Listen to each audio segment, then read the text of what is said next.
All sports, all plays. All sports, all plays. All sports, all plays. 65 when they get plays. So can they get you to the days behind the court, the down in the lane, but the ride top is all stations, information in the airways, taking the nation. All sport, all plays, they work in your faces, grace at the field, so time to lessons. All sports, all plays.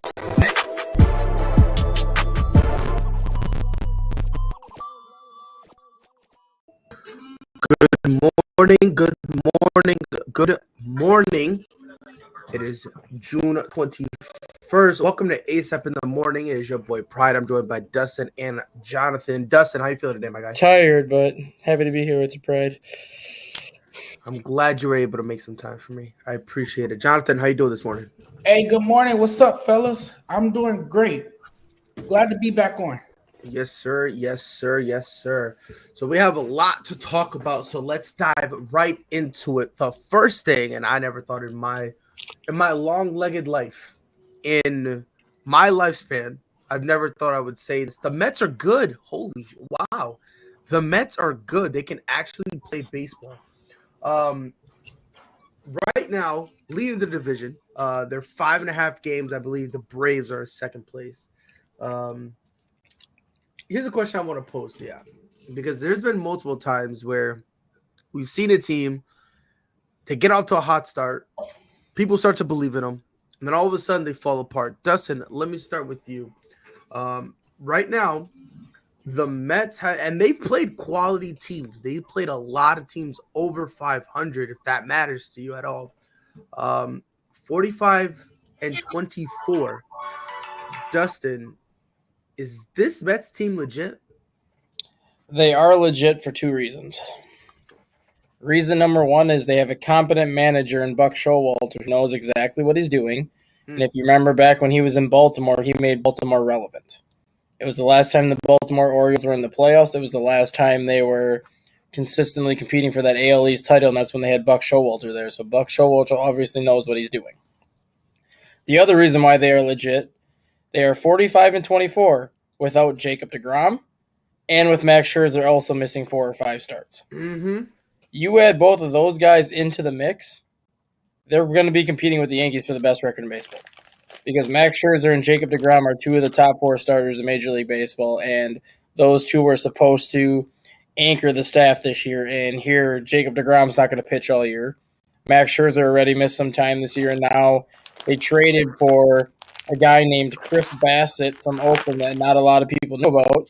Well, guess what? People know who this guy is now because he's having a phenomenal year with the Mets, and it's starting to show people why he was overlooked in Oakland. And this is exactly what the Mets wanted. They wanted to rebuild the pitching staff that they had back in 2015 when they made the World Series with Matt Harvey and Noah Syndergaard and the younger deGrom back then, and they finally have that type of pitching rotation again. And it's very interesting that you said, because I think that is a linchpin. The fact that they're playing very great baseball. Jacob deGrom's obviously, he's missing the entire year, but you have Max Scherzer, who I think tomorrow or the day after he's going to be in Double-A starting his rehab assignment. So he's on the way back. Jonathan, do you agree with Dustin? Do you think the Mets are legit, or do you still have some concerns regarding this team? The Mets are laughing stocks no more. This team is legit. This team has, been just amazing. And now they're suddenly fun to watch. Stat Guy took all the words out of my mouth. They're doing this without 2 of their best pitchers in the top of their rotation, which is amazing. So you add them back to the starting rotation, and they're even better than what they already were. And we're seeing the amazing year that Chris Bassett is having. I mean, he's looked phenomenal. He has really come on a long way with this Mets club. And then Buck Showalter, you can't say enough about him, how he has changed the culture and, has brought some life to that clubhouse. Now this team has new energy. They're just a better overall club, and the Mets have every reason to be optimistic. Yeah. And two more pitchers that are overlooked in this rotation is Don't steal Carlos Carrasco, who had to battle with cancer for several years, and all of a sudden he's sitting at 8-2 right now. Damn. 8-2 with a 3.9 ERA, and then I knew it. I knew you were gonna say him. And then Taijuan Walker, a top 10 prospect in Major League Baseball 7 years ago that broke out with the Seattle Mariners, injures his shoulder several times, kind of fell off the map, and here he is at 5-2 with a 2.88 ERA. And for me, for Walker, what the reason for me though, the Walker is to me the more impressive one is because when you see a guy like Taijuan Walker, who was a great prospect, broke out, like you say, he broke out with Seattle, and the only reason he fell off was because of the injuries.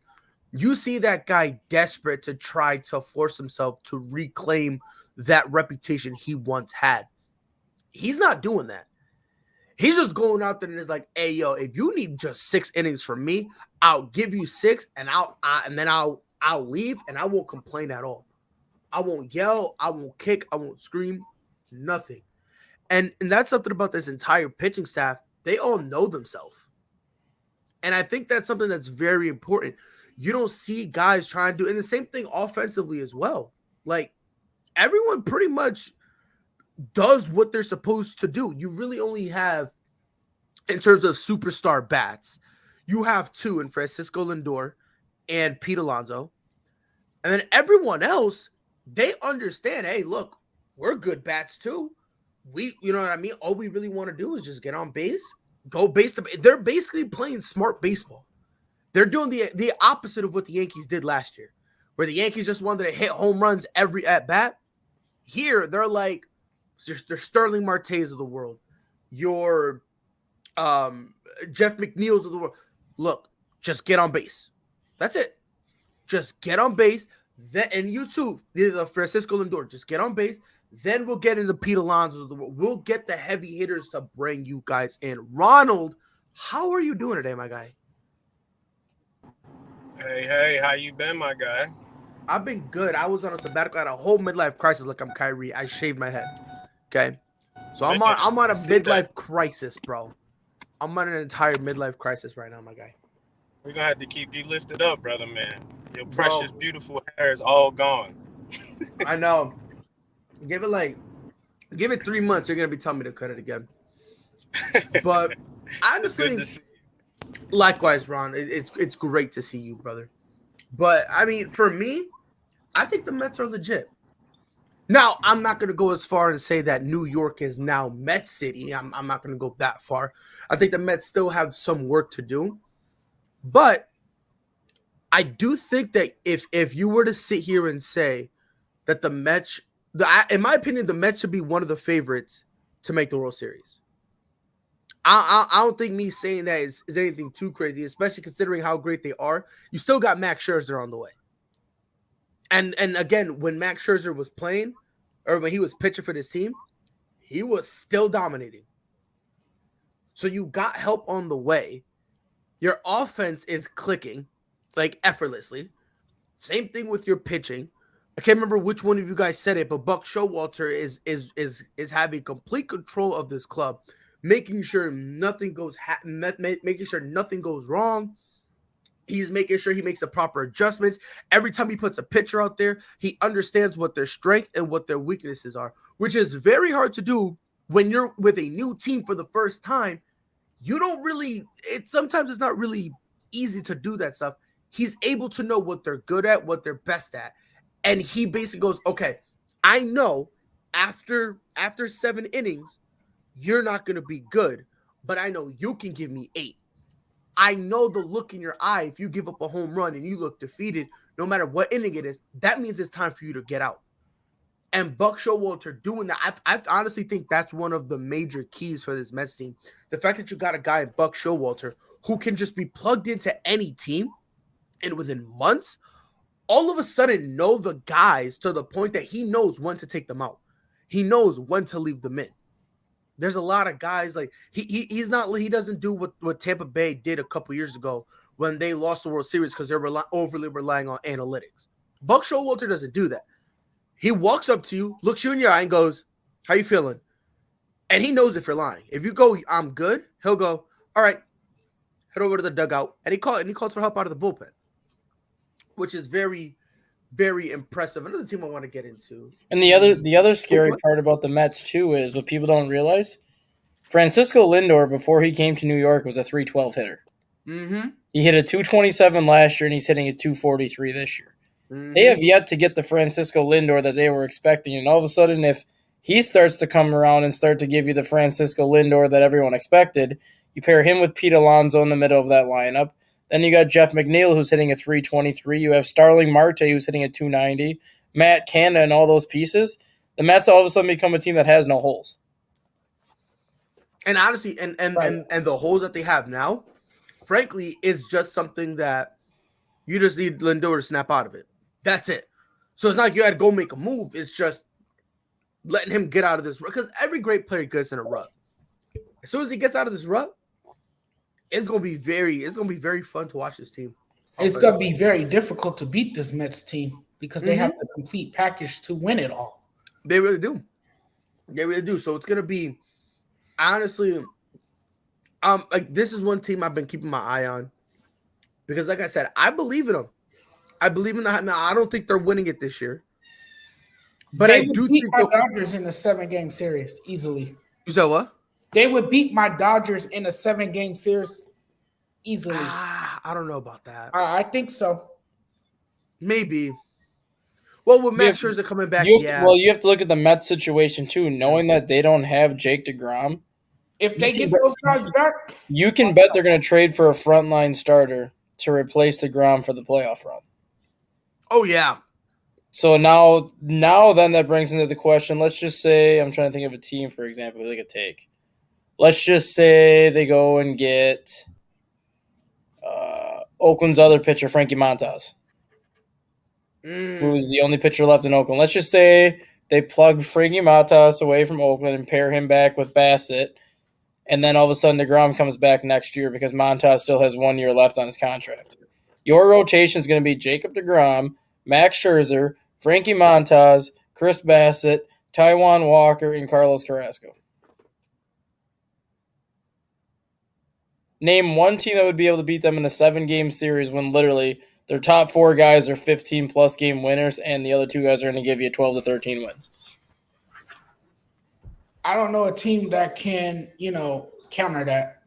Offensively, I know a couple teams who can. Offensively, but I'm talking. But the problem is pitching is always going to win in the playoffs. Yeah, because that's the thing. Like the teams that I'm thinking about offensively that could match it, the pitching is suspect right now. And we know come playoff time, pitching is always going to win in the playoffs, and that's why if you get those 6 leading your rotation come the playoffs.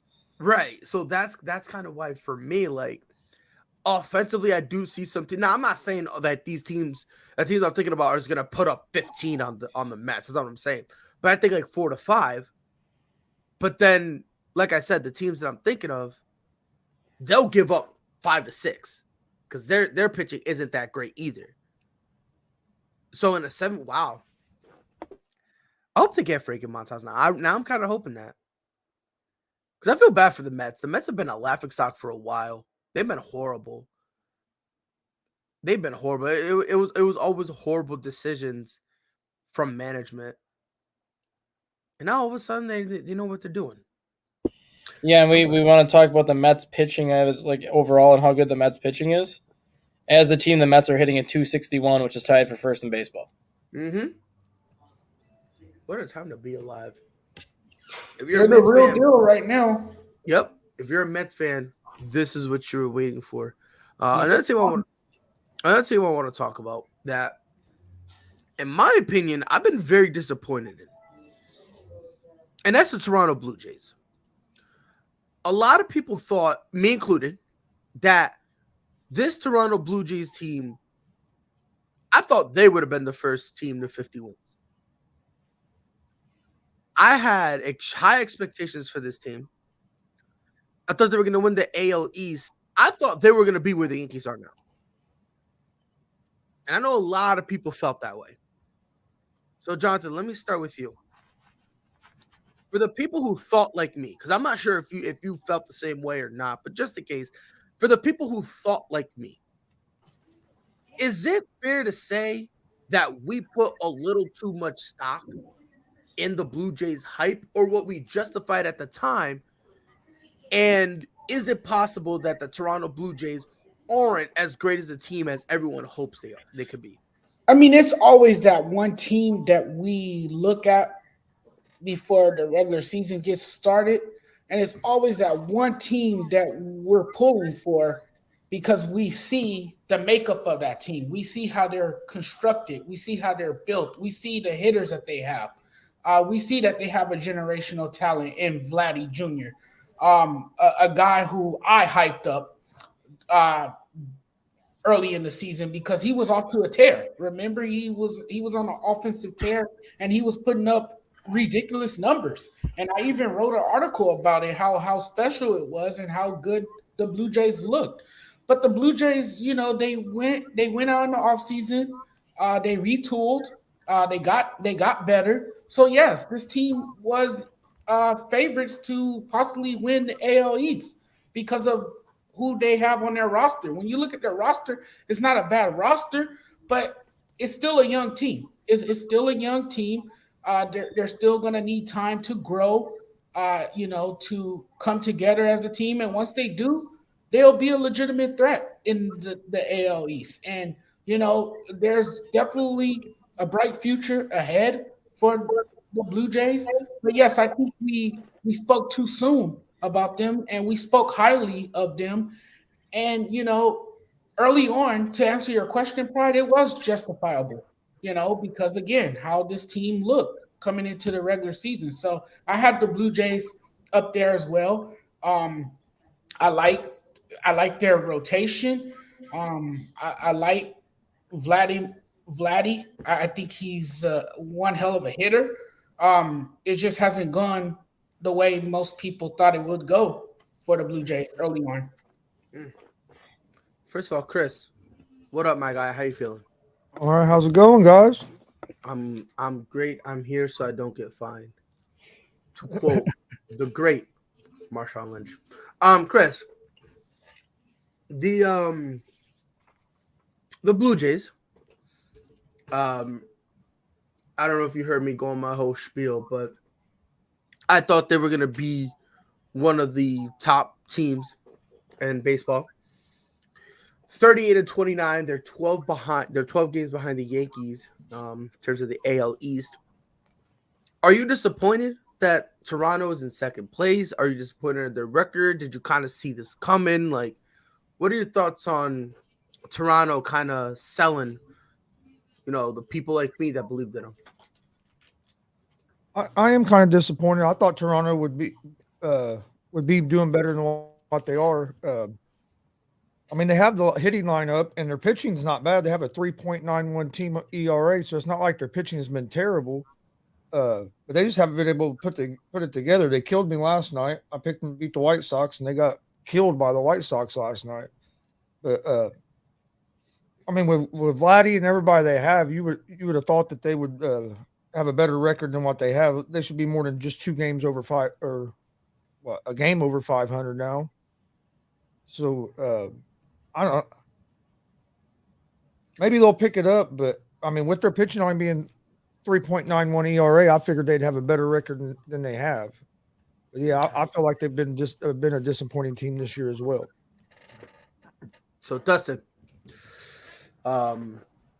Toronto, as of right now, they are kind of I feel like saying a middle of the pack team is mean.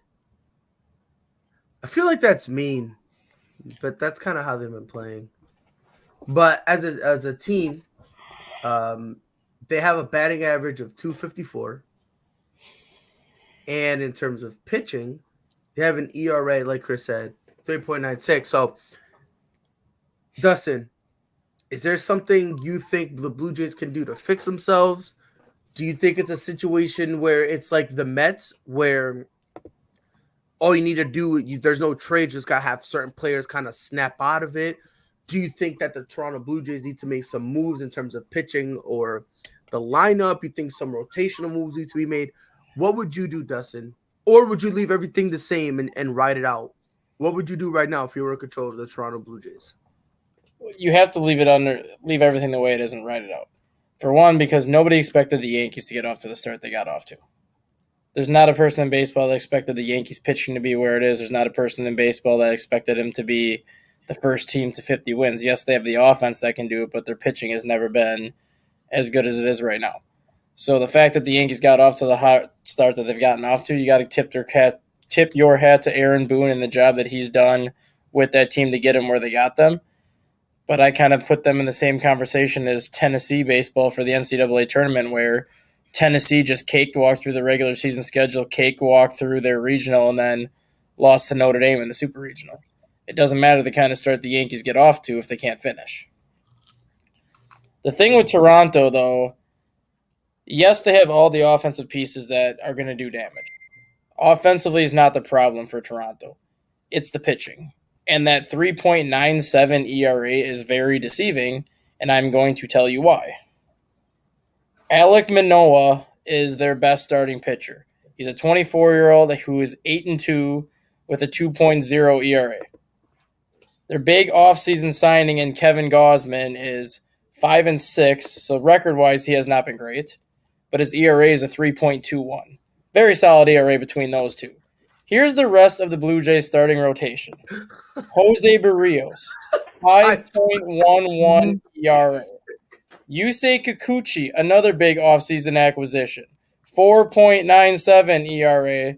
And then obviously Hyun-Jin Ryu, 5.67 ERA. The starting pitching has been the problem for the Blue Jays. And last year that was their biggest strength, was their starting pitching. And now that has become their weakness outside of Manoah and Kevin Gausman, which is why you ride it out, because at some point you got to think Barrios is going to start to get it together. Yes, he might not have a good ERA at the end of the season because his ERA is so high right now, but if he pitches a 3.2 the rest of the way, his ERA is going to end up around a 4.1. It's not great, but a 3.2 is good. If Kikuchi and Hyun-Jin Ryu pitch about a 3.5 the rest of the way, their ERA is going to be around a 4.6 at the end of the season. Again, not great, but it's the way you finish the season. If they can get to where they typically are, this Blue Jays team is going to win 90 to 95 games because of their offense. But right now, the pitching has done them no favors. It's been the bullpen that's been able to save them for the most part with that offense. But when 3 of your 5 starters have an ERA of hovering around 5, you're not doing anybody favors. And my concern with Ryu, honestly, I think he just had Tommy John. Somebody fact check me. Because I could have sworn he went on he was out. They put him, I think it was on the 15-day IL. Now I thought I saw a few days ago on Twitter that he underwent Tommy John. Yeah, he underwent Tommy John 2 days ago. Yeah. So, but it's a possibility that he ends up coming back, and then that makes him a freaking ace. Who knows? But the guy they've had filling in for him is Ross Stripling, and his ERA is a 3.28, but as a starter, it's a 4.75. Right. So again, he's filled in, and he hasn't pitched well either. So it's been the starting pitching that's really done the Blue Jays in. Yeah, and like you said, and that's honestly to me is like is a phenomenal mystery. Last year, their pitching was kind of what kept them in the game. And now, it's so bizarre that now their pitching is selling them pretty bad. And if I'm Toronto, I'm thinking about making a move. You would have to at least consider it, only because you're looking at your roster, and unfortunately, it's not doing it. Right? Ryu was out, and then the guy who replaced him is not doing any better. And the other guy that you expected to chip in the rotation, and Trevor Richards, is also on the IL. Exactly. So you got 2 of the biggest guys that you wanted to contribute. They're both hurt. Then you got Ross Stripling, who again was in to help fill the void for Ryu. He's struggling. And like you said, outside of Alex and Kevin Gausman, everyone else is kind of just selling. So if I'm them, I would heavily consider it. But that's the problem. I don't know what they could give up. They would have to give up something on the offensive end, but therein lies the problem. If your offense is clicking, why would you want to give something up from your offensive end? Because they're not going to want a bench guy. Whatever team they go for, they're going to want an everyday starter. And if we're going to go back to Frankie Montas, Dustin, like the name you threw out earlier to the A's, it's going to have to be an everyday starter who gets paid cheap. So, I don't know, man. Toronto's selling, bro. Toronto's sold. I'm not gonna say they sold because they still they sold. They're pitching. All right, how about this? Their pitching so far is selling. Is that better to say? Yeah, because they do have a couple pitchers in AAA that they can call up the season to kind of help ride the ship, especially if they need starting pitching help. And one of the guys is Adrian Hernandez, who's pitching in AAA right now. He's 4-0 with a 1.88. Well, and that's the question too. Like, before you, and honestly, I probably jumped the gun with the trade. Do you go to AAA? Like, do you go to your farm system and go, you know what? Let's bring you up. But then that's the awkward part, because if you do, someone in this rotation is going to lose opportunities, so you might as well trade them anyway. Hey, that's what the Chicago Cubs have pretty much done at this point. They've pretty much said, screw it, we're just going to use all four of our four prospects in our rotation right now and stick with Kyle Hendricks. Yeah, they basically don't have anyone from that 2016 World Series roster. No. 3 people left. Yeah, if I'm mistaken, one is as useless as a poopy flavored lollipop. So let's just say 2 people left. And isn't that Jason Hayward who's still there? Yeah, somehow? Jason Hayward is magically. Jason Hayward is hitting a 191, and yet he is an everyday player because the Cubs refuse to cut him. I honestly have forgotten about him. They refuse to cut him. Jonathan, the only reason I remember him, the only reason I know he's still there, is because if you go on baseball Twitter, every single day, there's actually an account out there. I'm going to try to find it and send it to you guys. There's an account that actually has counted down how long Jason Hayward has been there past due. And here's the sad part, Pride. Jason Hayward is owed $23 million this year and $22 million next year. So that's $45 million he is still owed. He's still whether he plays or not, he is still owed $45 million. Yep. So what the hell is the difference if you cut him or if you play him? He's hitting a 191 with 1 homer and 7 RBIs. What is that even doing for you? It's taking away opportunities from a guy like Nelson Velasquez. It's taking away opportunities from younger players in the farm system who deserve to actually be on the major league roster right now because they're hitting 400 in AAA. But they can't because they're still paying this paperweight $23 million. He's just in a slump. He's just in a slump. He'll work his way out of it. I don't see that happening. He is done in a 6-year slump. If we're gonna be honest, at this point, his career's a waste of talent. Jason Hayward couldn't hit water if he fell out of a boat. It's horrible. He's useless out there now. It's so bad, man. It's so bad, and it's to the point where defensively, and it's funny, defensively. Offensive, like you know how like usually at the end they all kind of go out and they kind of high five each other and all that stuff. Yeah, he looks so much like an outsider. It's not even funny. Like he's just there and he's just kind of standing around and everyone's like talking to each other and whatnot. And he's in the dugout in the corner, like, when am I getting? Like, when am I gonna get released? Wow, like it's insane how he's an outcast. It's just because there's a whole new generation. To Dustin's point, he's taking up a spot, and I think he knows that to an extent. I think he understands it because Jason, he's not dumb. If he understands that, then he should be a professional and be like, "I'm not cutting it. Put somebody else in. No, I'm still gonna get paid one way or another." No, I wouldn't do that. Hey, maybe I could sit in the dugout and just chill and still collect my paycheck. I'm good. He could be a defensive replacement in the 7th inning. and still collect a $23 million paycheck. Exactly. I would stay and my give the ass home. younger guys an opportunity to flourish and show what they're made of, what they But can possibly The bring. the Chicago Cubs right now have a right fielder that they just called up from AAA, Nelson Velasquez, who hit 28 home runs last year. And they basically told Nelson Velasquez, Hayward's going to start over you. You are literally coming up to fill an injury spot, and you might see a couple starts against a lefty. What the hell is the point of calling him up from AAA if you're not going to play the guy? I mean that's in my opinion. I think that's and the sad part about it. You know what all that's gonna do? That's just gonna make him lose his momentum, lose his rhythm. Then he's gonna go out there, and then he's gonna go 1 for 10. And then instead of saying, "Man, they kind of did bring this kid up, and he's probably cold," instead of saying that, everyone's gonna go and say that he's a bust. And the other one that makes me so irritated is Darius Hill, who I know none of you are probably familiar with him because you don't follow the Cubs like I follow them, but Darius Hill was a 20th round draft pick in 2019, and he's worked his way up to AAA. He is hitting a 441 in 31 AAA games right now. Why in God's name have you not called a guy up who's hitting a 441 in AAA to see what he can do? Because they don't have the space for him.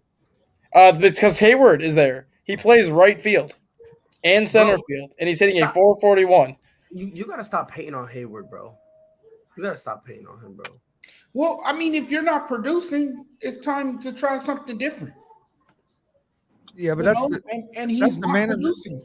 It's the manager's fault and the Cubs' fault for keep putting them out there. Right. Honestly, yeah, because if this is just me, if I'm management, I would look at someone else. But if I'm a skipper, Well, Dustin I'm talked about it benching yesterday, him. though. Yeah, if Dustin I'm a skipper, talked about I'm it yesterday. benching him. I don't care. I don't give a flying for David Ross can't bench him.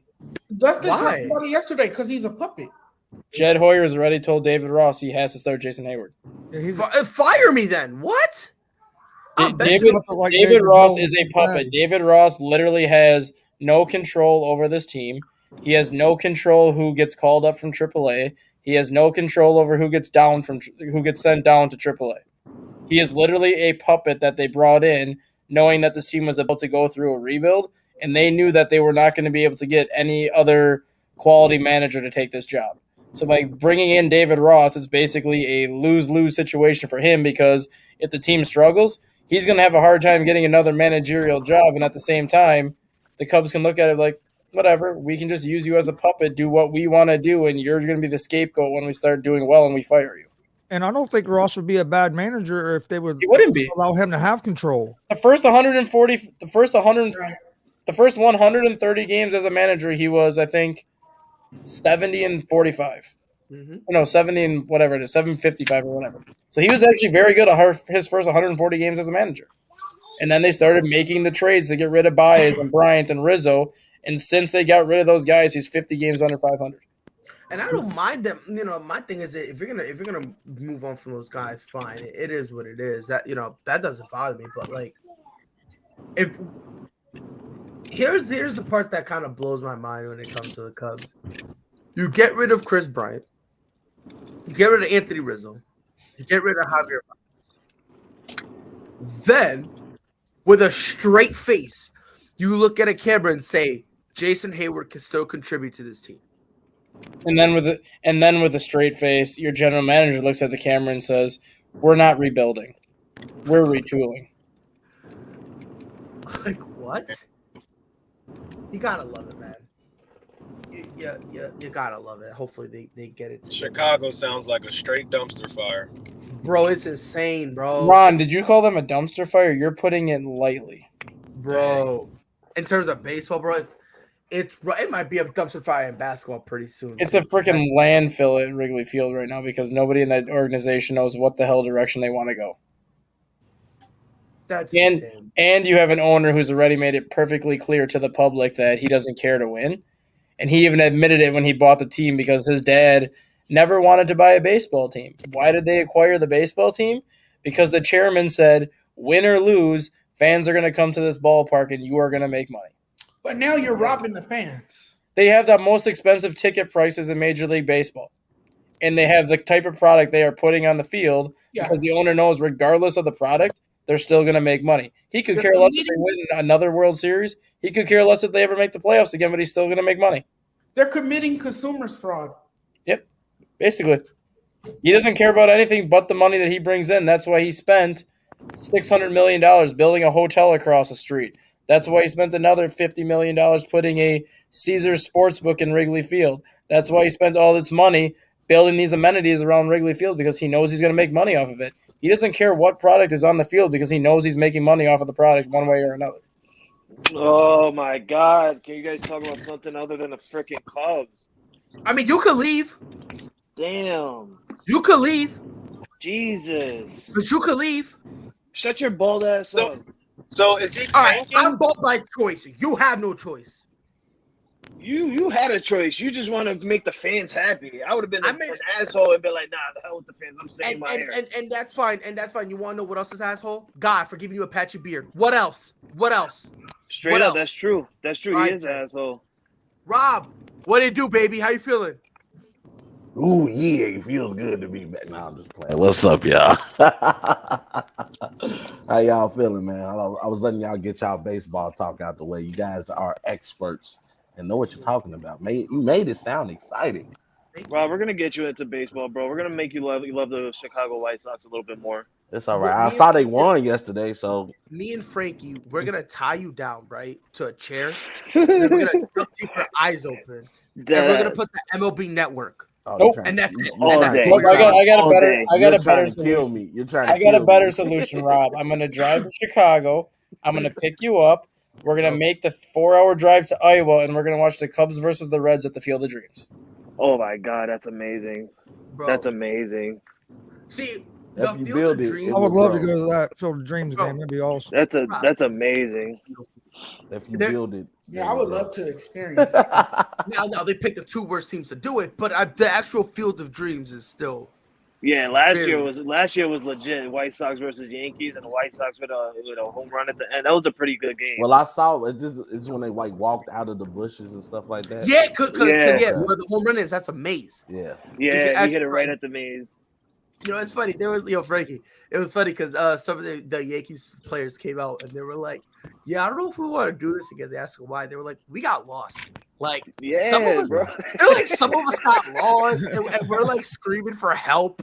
Bro, and they all were this like stuff. almost late to the game. Yeah, Garrett Cole is 25 minutes late for the game because he went the wrong way. yeah. Like 'cause you just get lost. Mike, how you feeling, my boy? What's up, man? How Oh you nah, feeling? get that out of here, bro. I want to see that sexy face. Oh, God, no, I bro. got no clothes on. So that's Okay, even good. better. Come on. Like what? That's a hot take. That's a whole different show. There's no CEO and stuff in here. Mike Hughes. What up, man? But I, all right. I He heard heard we us were talking shitting about on. his clubs I and heard he we were decided to shitting on come on. Jason Hayward, so I was like, Oh, you missed it. You missed it. ah.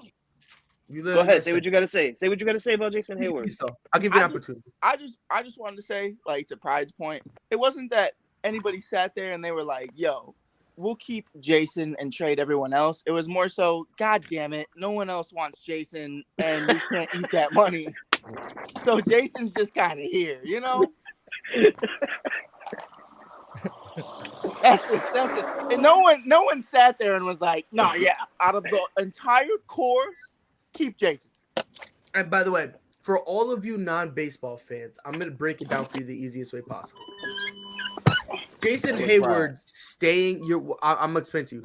Jason Hayward staying with the Cubs would be the equivalent of the Lakers trading Anthony Davis, trading LeBron, keeping Russ, Yes. and then looking you in your face talking about we're here to win.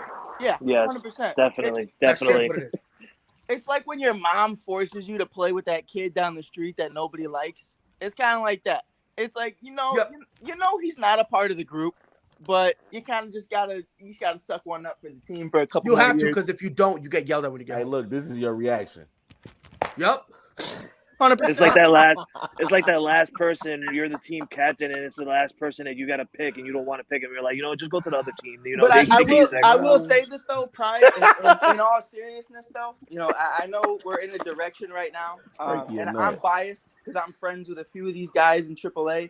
But I think these kids in the minors are kind of some dogs. Javier Baez sucks right now. Chris Bryant has 0 home runs. The only one living his life is Anthony Rizzo, and Frankie knows all about that. But even he's been ass.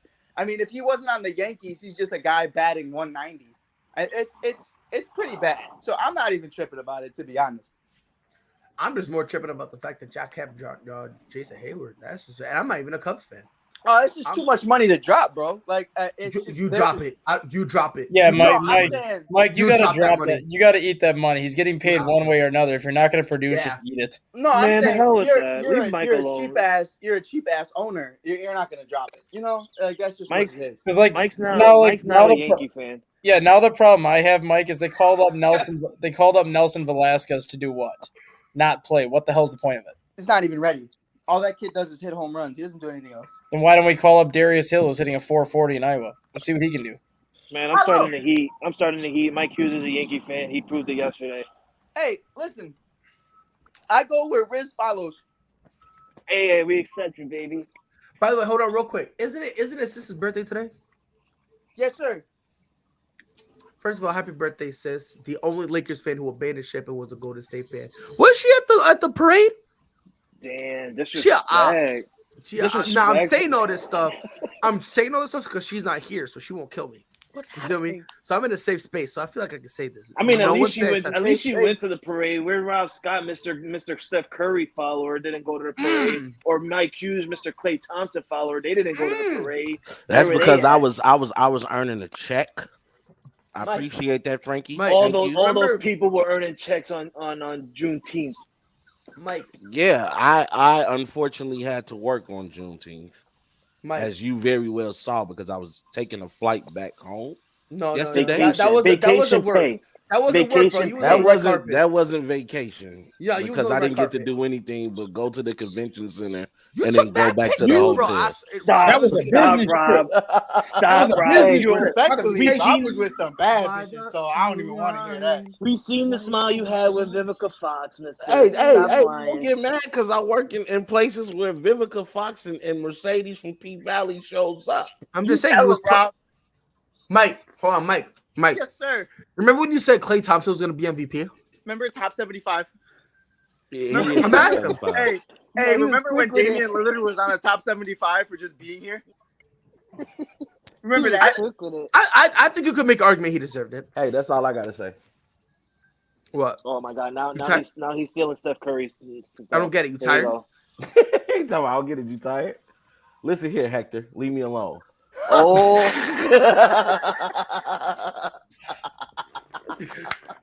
That reminds me. So I was chilling with my fiance's uncle and her cousin. He called me Jada with the alopecia.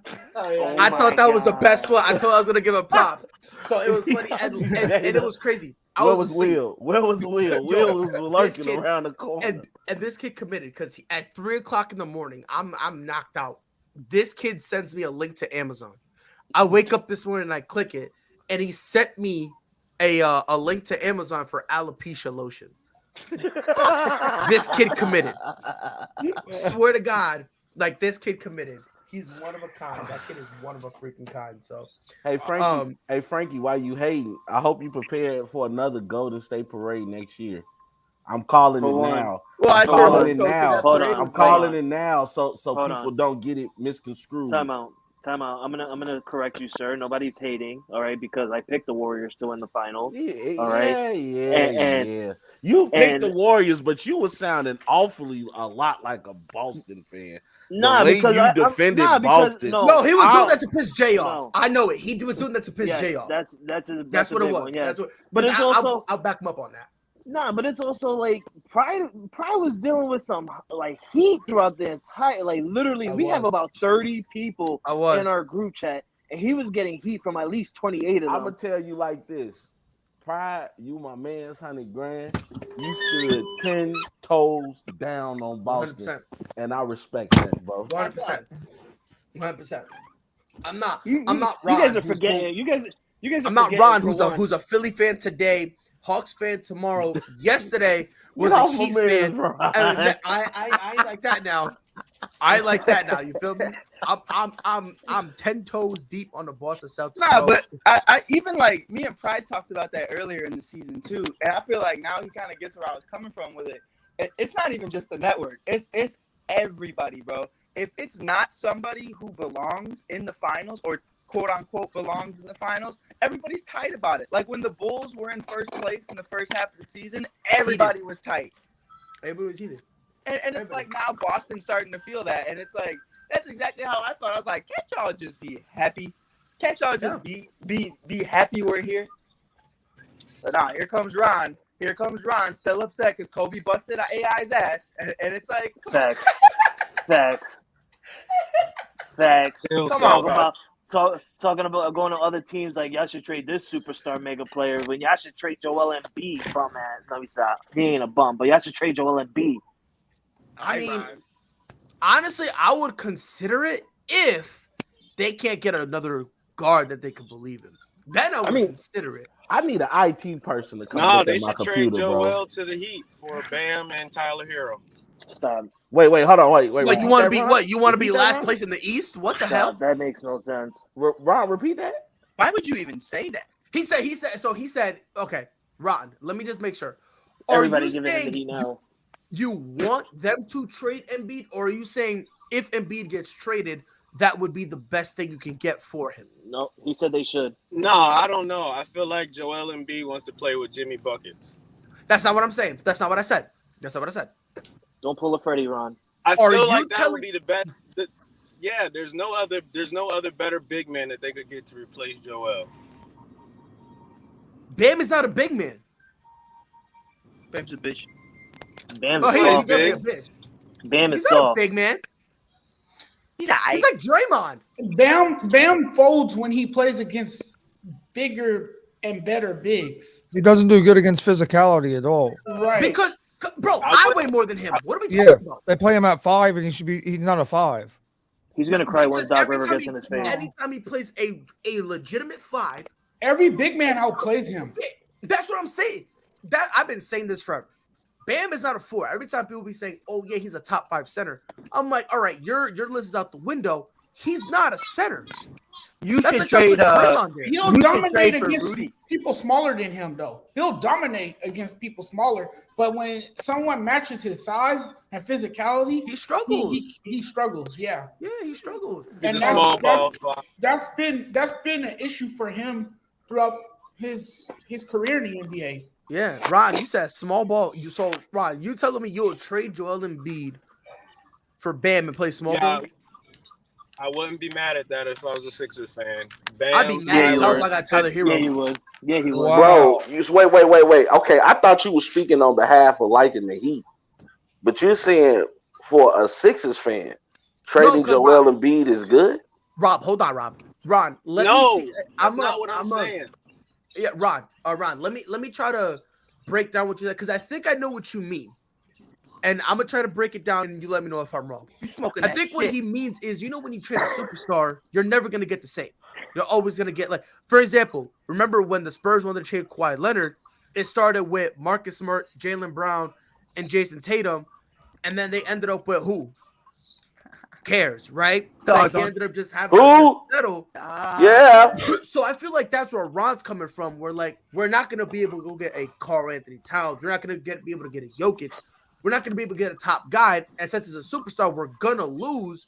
So this is really the best we would be able to get. Ron, am I in the ballpark? Exactly. Okay, I just wanted to make sure.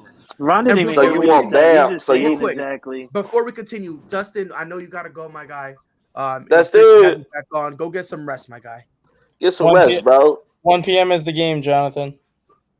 1 p.m. What time? Like what? 1 p.m. Central, I believe. Hold on. Yeah, it's 2 Eastern. So yeah, 1 p.m. Central. So it's 10 o'clock then over here on the West Coast. 10 o'clock by you, yep. Yeah, I just wanted to make sure because, like, since we're all different time, you'll say 1 o'clock. Jonathan will miss the whole game, and he'll sit down at 1 o'clock for the TV on and be like, wait, what? We'll do 2 o'clock Eastern. Yeah, I'm gonna watch that too. All right, Dustin, be safe, my guy. All right, Dustin, have fun. Thank you. All right, big dog. Okay, but now we can get back to it. I just wanted to make sure I was clear because at first I thought Ron was crazy, but I kind of get where he's coming from because again, when you trade a superstar, it's very rare you get a superstar in return, especially if Joel Embiid says, if he comes out and says, "I want to go to Miami," right? You're kind of screwed a little bit. I think the problem is though with like what Ron's saying is you won't get that superstar center back in return just because there's not a huge quantity of them, but you still could get a superstar in return. Like the fact is, if the Utah Jazz trade Rudy, then you can go give them Joel Embiid and get Donovan Mitchell if you wanted. You can go get someone from like Zion or something along those lines. Did you just call Rudy Gobert a superstar? Donovan Mitchell. But I said if they got rid of Rudy, then you can go up to Utah and be like, yo, we got Joel, give us Donovan. You know what I mean? Like you can get a different position level superstar. You just won't get the center position superstar. Yeah, so but do you really? I wouldn't fold for no Bam and Tyler. Tyler in Philly? No.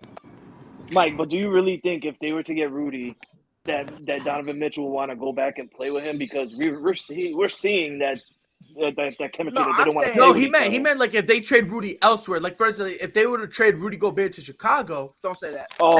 Please stop saying that because they've been blowing me with these clips, man. Like, come on, don't nobody want no Rudy.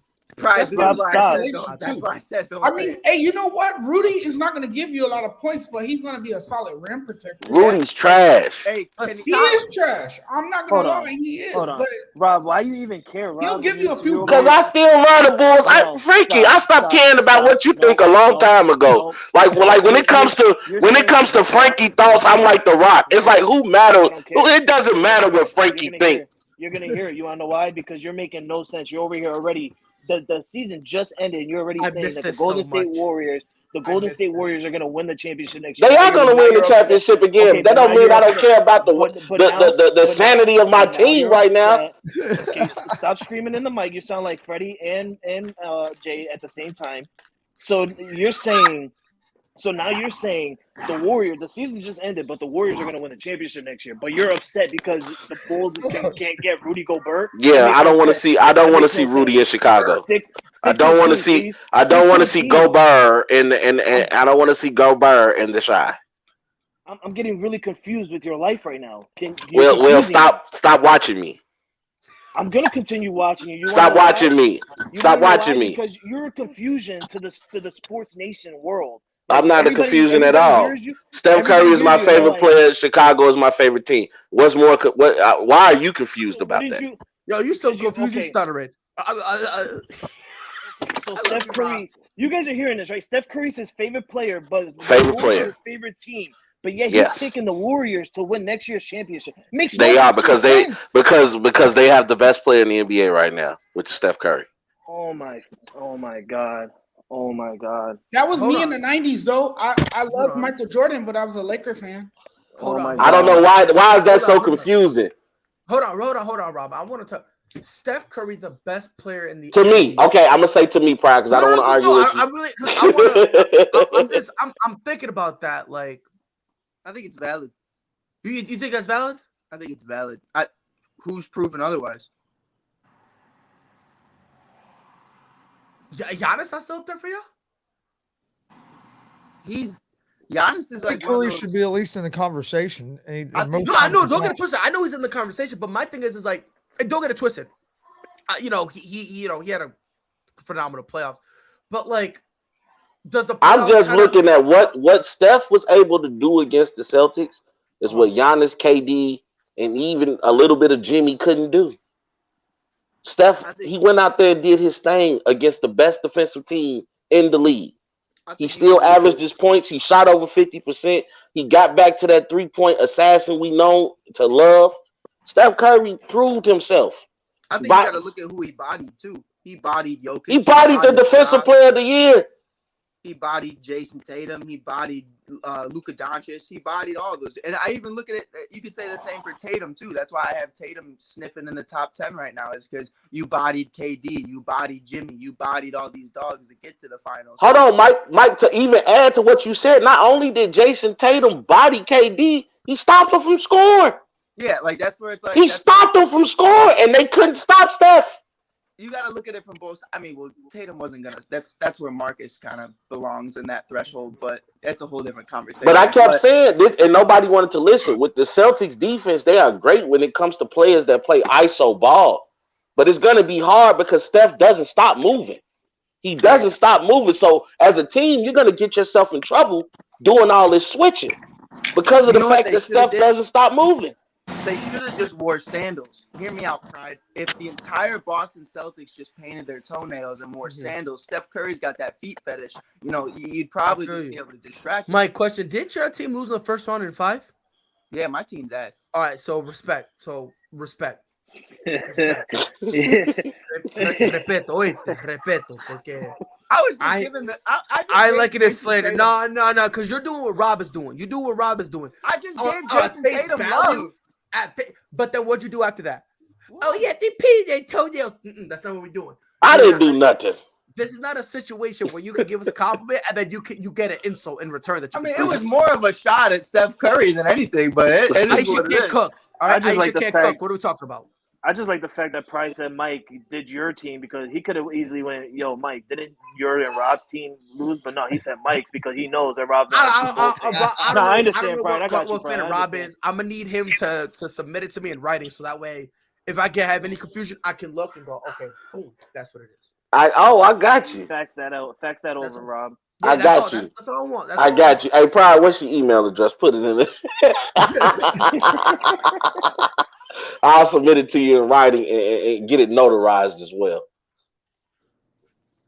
Demons. There we go. So I'll be awaiting. Hey, Frankie is a troll.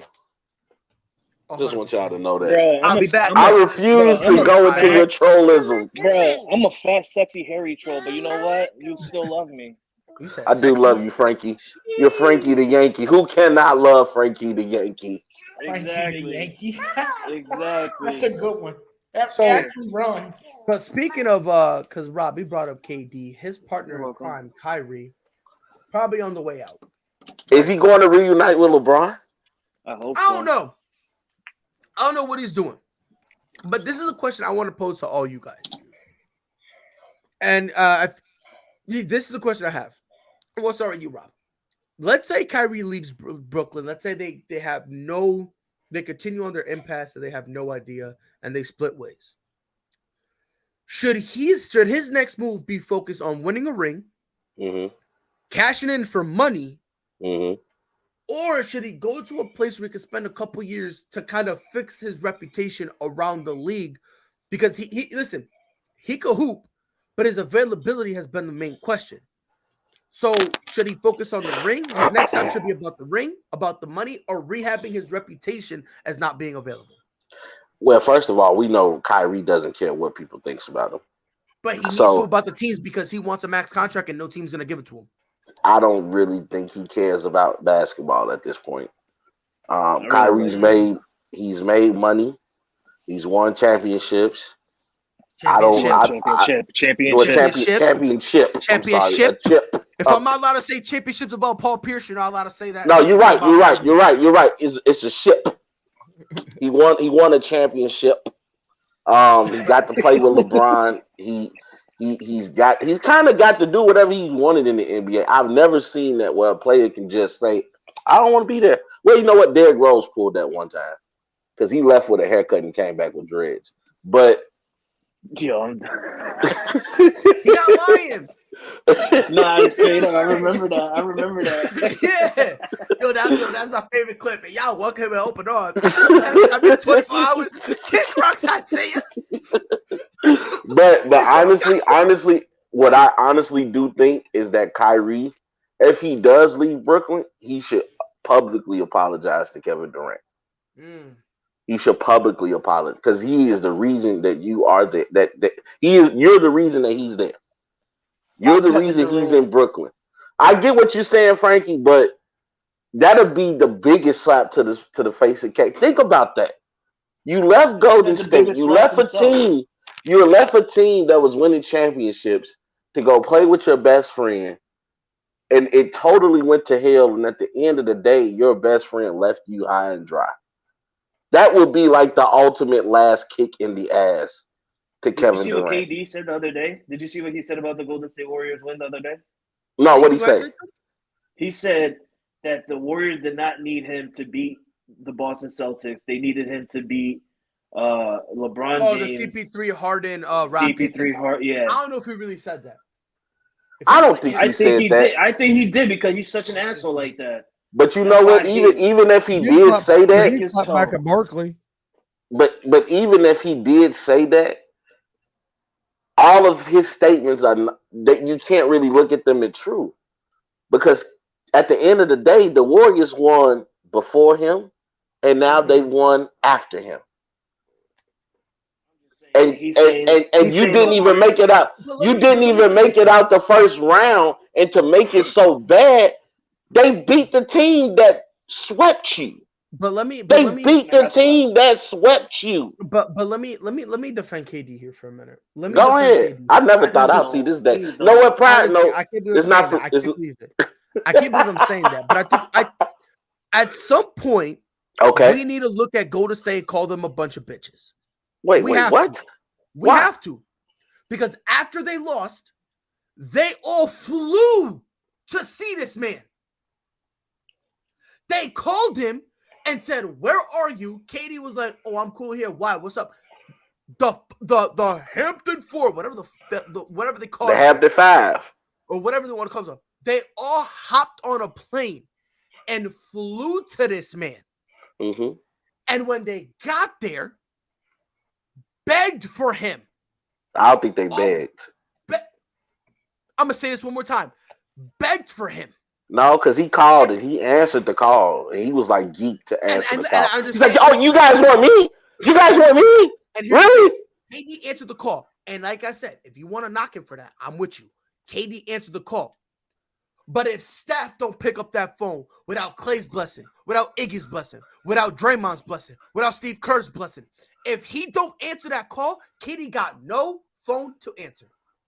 So I'm just saying, for consistency's sake, I get it. We're going to kill KD. Of course, no problem. But for consistency's sake, if Golden State was truly about it, they would have never have called KD. They would have said, you know what? We're running it back. Am I right or am I wrong? I'm not talking to you, Rob, because you biased. You too biased. No. You're right. You're right. You're right about that. I'm actually giving you that. You're right. You're right about that. But at the same time, I think they had real plans to include KD in future championships. But it doesn't matter. But what happened was KD, he smelt himself too much, bro. And Golden State proved the point. I feel like you can say that they lost some of their mystique, let's say that, by going to call to Kevin Durant and bringing him in. Mm-hmm. But I feel like they gained it back when he left. And you look at the results that each team went. He went to Brooklyn, they got swept. I'm just talking about if we're gonna kill KD for going to Golden State. We need to kill Golden State for begging this man to go save them. Well, we were. That was the reason a lot of people. I did. That was and Steph Curry was my favorite player. It still is. But what I'm saying is, I haven't critiqued them on the show because it's never come up. But you make it a point to mention, especially this year, you've made it a point to knock KD for the entire Golden State tenure. You've made that a point to knock him, and you conveniently leave out that they flew to this man and they begged him on hands and knee, like this man was a god, for him to go join them. And that was the reason that Steph wasn't in the top 10 discussion at first, was because you played second fiddle to Kevin Durant. But now he's catapulted himself back into the conversation because now not only was you able to win without him, you won the Finals MVP. Bro, so he's made up for that lost time. He wasn't top 10 that year, the 73-9 year. He won unanimous MVP. But after you call Kevin Durant, you cannot be considered a top 10 player. You went to KD when he won unanimous MVP. People were saying he was better than LeBron, and people were saying that it was his league. Yeah, that was casual fans. That was casual fans. Nobody in their right mind said Kevin Durant was better than LeBron. I mean, Steph Curry was better than LeBron. I promise you, he was one of them. I'm gonna find it. I never said Steph Curry was better than LeBron, bro. Find the message. I'm gonna find the message. Go ahead. I want you to go search. I want you to go search high and low. I want you to search over the peaks and over the valleys. I want you to search on the lowest of lows and the highest of highs to see where I ever said Steph Curry was better than LeBron. Frankie, you see what's funny about it? You know what's funny about it? Because listen, he said, and listen, like I said, he said LeBron is not as good as Steph, but he won the MVP. And ready here, the funny part? He's telling me. When did I say that? Hold on, sir. He's telling me look at the highest of valleys or the highest of hills and lowest of valleys. But you ready to the funny part? That's not where he said it. He said it right here in the middle. Want to know why? Because that opinion is mid.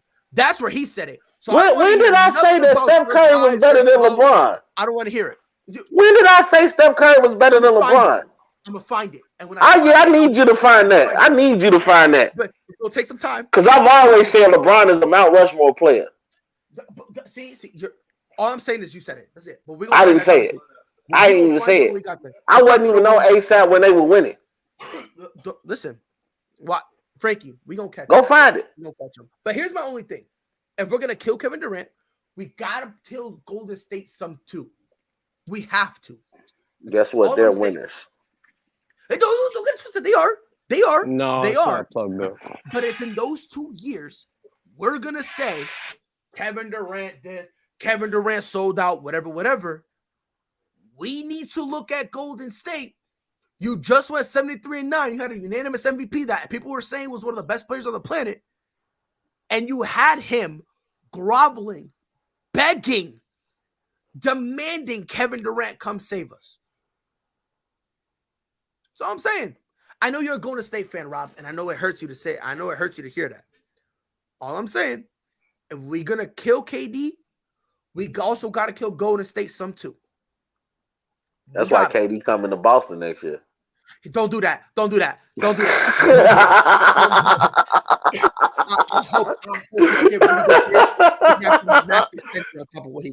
He coming to Boston next year. That's what's about to happen. I don't want him in Boston. Go elsewhere. Oh my God. I don't want him. Go elsewhere, please. Don't. Dude, I will. I just want people to put respect on Steph Curry's name now. That's all I want. And that's fine. Put some respect on it. You should read my article, Rob. I put some respect on him. I'll send it to you.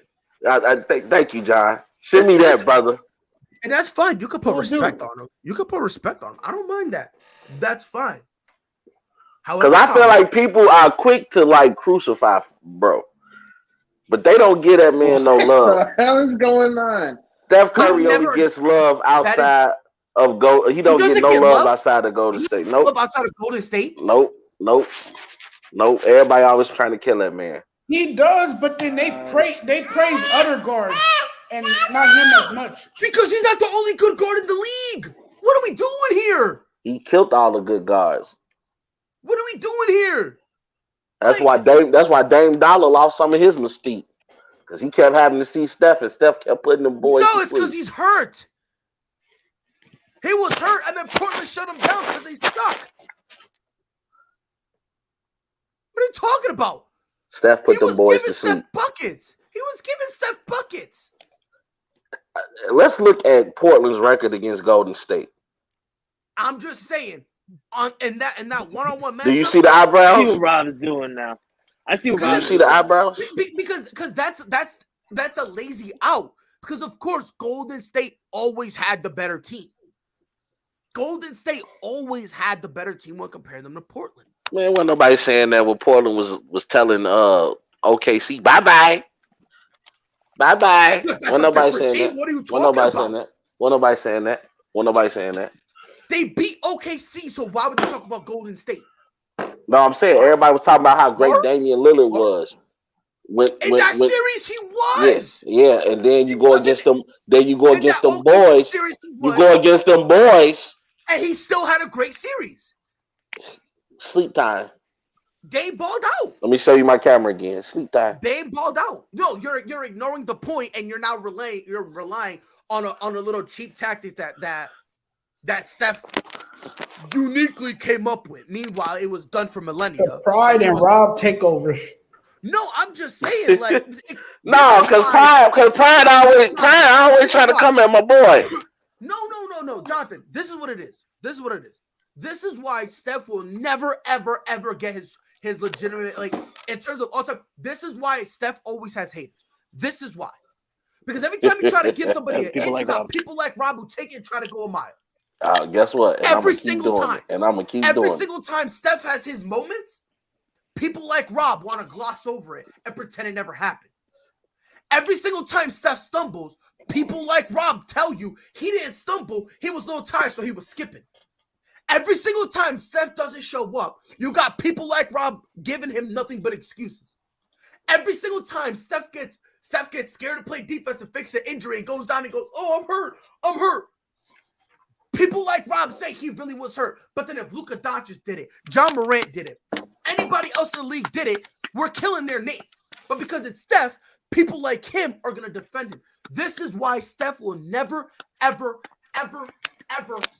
get the legitimate respect he deserves. Because every single time people give him an inch, people like Rob take it and try to run a mile. And for him, they get tired after half a kilometer. So Pride. Top 10 all time. Top 10 all time. Steph Curry, top 10 all time. Steph can't even count to 10. Aisha can't cook because she doesn't know how to count to 10. She can't usually 10 ingredients out. Aisha don't know what to do with it. He had a T-shirt that said Aisha can cook, and on the back of it he said, so can I. And that's fine. And Frankie, real quick, and it's funny because while he wearing that shirt, guess what? He eating takeout. So what are we talking about? It's funny that Rob says top 10 now, but a few minutes ago he's saying best in the NBA and stuff like that. Like, he is top 10 now. He's top 10 of all time. But I'm not. That's two different conversations. Rob, just because somebody is best in the NBA at the time doesn't mean that. Come on, bro. Yeah, that was a weak argument. I'm not gonna knock you though, because since they won the championship, you have been calling Steph Curry a top 10. But don't say he's the best and now call him a top 10. Choose either or. Is he the best or is he a top 10? I said he's the best player in the NBA today. What does that have to do with top 10 all time? Today, all time. Two different arguments, my boy. This is all I'm saying, bro. This is why Steph. He solidified his status as a top 10 player, I would say. All time. After winning his fourth championship and finally winning the finals MVP.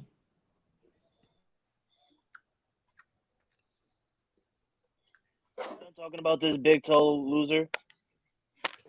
Who's a loser, Steph? You talking about the guy that was the finals MVP? Oh, hello. Oh, yeah, I called.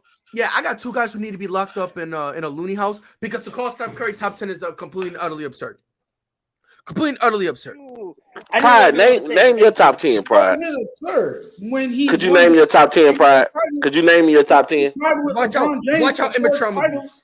Watch out, immature movies. Now, don't be immature, Pride. I mean, give me your real top 10. Watch. But he's going to say Jason Tatum, Marcus Smart, Al Horford. He about to say Paul Pierce. Hey, Prime finna name me the top 10 Celtics of all time. Ray Allen. Is that your punchline?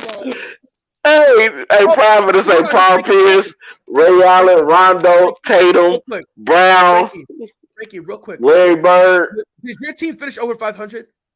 No, right? Okay, so we got a special corner for you. Go over there. You're in timeout now. So go over there. So, Rob. Did your team win the championship? Huh? Your team didn't win the championship, right? No, we didn't. We didn't. Go put on that biggest loser cap. You know what? When Pride and Frankie argue is funny because it's like they'll be working together and then something just clicks. And they're like, you know what? I remember I don't like you. Like, it's no, because Frankie be flip-flopping. First he was on my side and now he's trying to make jokes like, Lord. See? No, this is the thing, Pride. And you know this. I was riding the Celtics throughout the whole playoff because for one, I was happy when they swept KD. That was the greatest moment of my life. Yeah. You hated KD. That was the great. Yep. Then you guys beat the defending champions. That was one of the greatest because I don't want to see the Milwaukee Bucks go back at it. Yep. Then you guys took out the Miami hot garbage team that I knew wasn't going to make it because that team is just hot garbage. But then I told you when you guys made it to the final, I was going to switch to the West. I'm a Western guy because of my Lakers. No. You kept it a buck. You did say, and Rob, I can back Frankie up with this. I can't. No, I know he said that. He said he's been saying that. He said it multiple times. He been saying that. See, I'm not like Frankie. I listened to him when he talked, so I understood what he was saying when he said what he said. Because Frankie act like he never heard me say Steph Curry was my favorite player. Like all of a sudden he forgot and had complete amnesia. See, you can't say we. Thank you. And this is where Rob gets me this is where he confuses. Like, guess Rob, what, Pride? I know you guess are what, Pride? Curry guy. You can't. I'm just saying. Guess what, Pride? Rob's 2 cents. Rob's 2 cents is not on the ASAP Sports Network, right? I understand that. You're right. But yet, when I talk to people, I say we as a network, right? Because you're part of the network. Just because you're showing I only show up on one show or two shows at a time. You're still a part of the network. So it doesn't matter. You don't have to have your own show to be a part of the network. Hey, guess what? If my favorite player plays on that team, then guess what? We're part of that team. It's a we. Dub Nation! Hey, I want to see everybody in the comments right now. Dub Nation! Thank you. I'm a Celtics fan, right? I'm a Celtics fan. And LeBron James is my favorite player in the league. I love LeBron. Yeah, you were screaming we in Cleveland. Every single ring he won, I never in my life said we. Yeah, you said it. I heard you say it. I never said we. I didn't even know you, and I heard you say it. And you're lying. You're lying. Go look at the highs and the lows. Hey, Pride, you heard me? I didn't even know you, and I heard you say it. I didn't even know you. Moving on to the NBA draft because Rob is. Oh Lord, I love you guys. Draft, man. I love you too, my guy. I miss this. I really do. I miss this, bro. Just Jesus. So the draft, it kicks off Thursday, right? Somebody fact check me. Yeah, Thursday. I think it's Thursday, right? I'm pretty sure. So don't care about the draft because it is on Thursday. It's on Thursday, right? Okay. Yes. So the top 10 goes as this: the Orlando Magic, Oklahoma City Thunder, Houston Rockets, Sacramento Kings, Detroit Pistons, the Indiana Pacers, I almost said Toronto Raptors. I'm dumb. Portland Trailblazers, New Orleans Pelicans, San Antonio Spurs, Washington Wizards rounds out the top 10. 1, 2, and 3. Right now, it looks like it's going to be Paulo Banchero, Chet Holmgren, and Jabari Smith. What order it would be in, who knows? Chris, who do you think is going to be? I got to go. I want to say my piece real quick. Oh, go ahead. Jabari Parker should go number 1, but I have a feeling that Orlando, they're going to go with the trendy pick and pick Chet Holmgren. Mm-hmm. You know, I just think because of his physical abilities and the fact that he played for Gonzaga, they're going to obviously go with him first. They really should go with Jabari Smith, though. And the reason I say that is because he's the shooter that they need. They need a shooter on that Orlando team. Yeah, but Chet Holmgren's a good shooter. He is.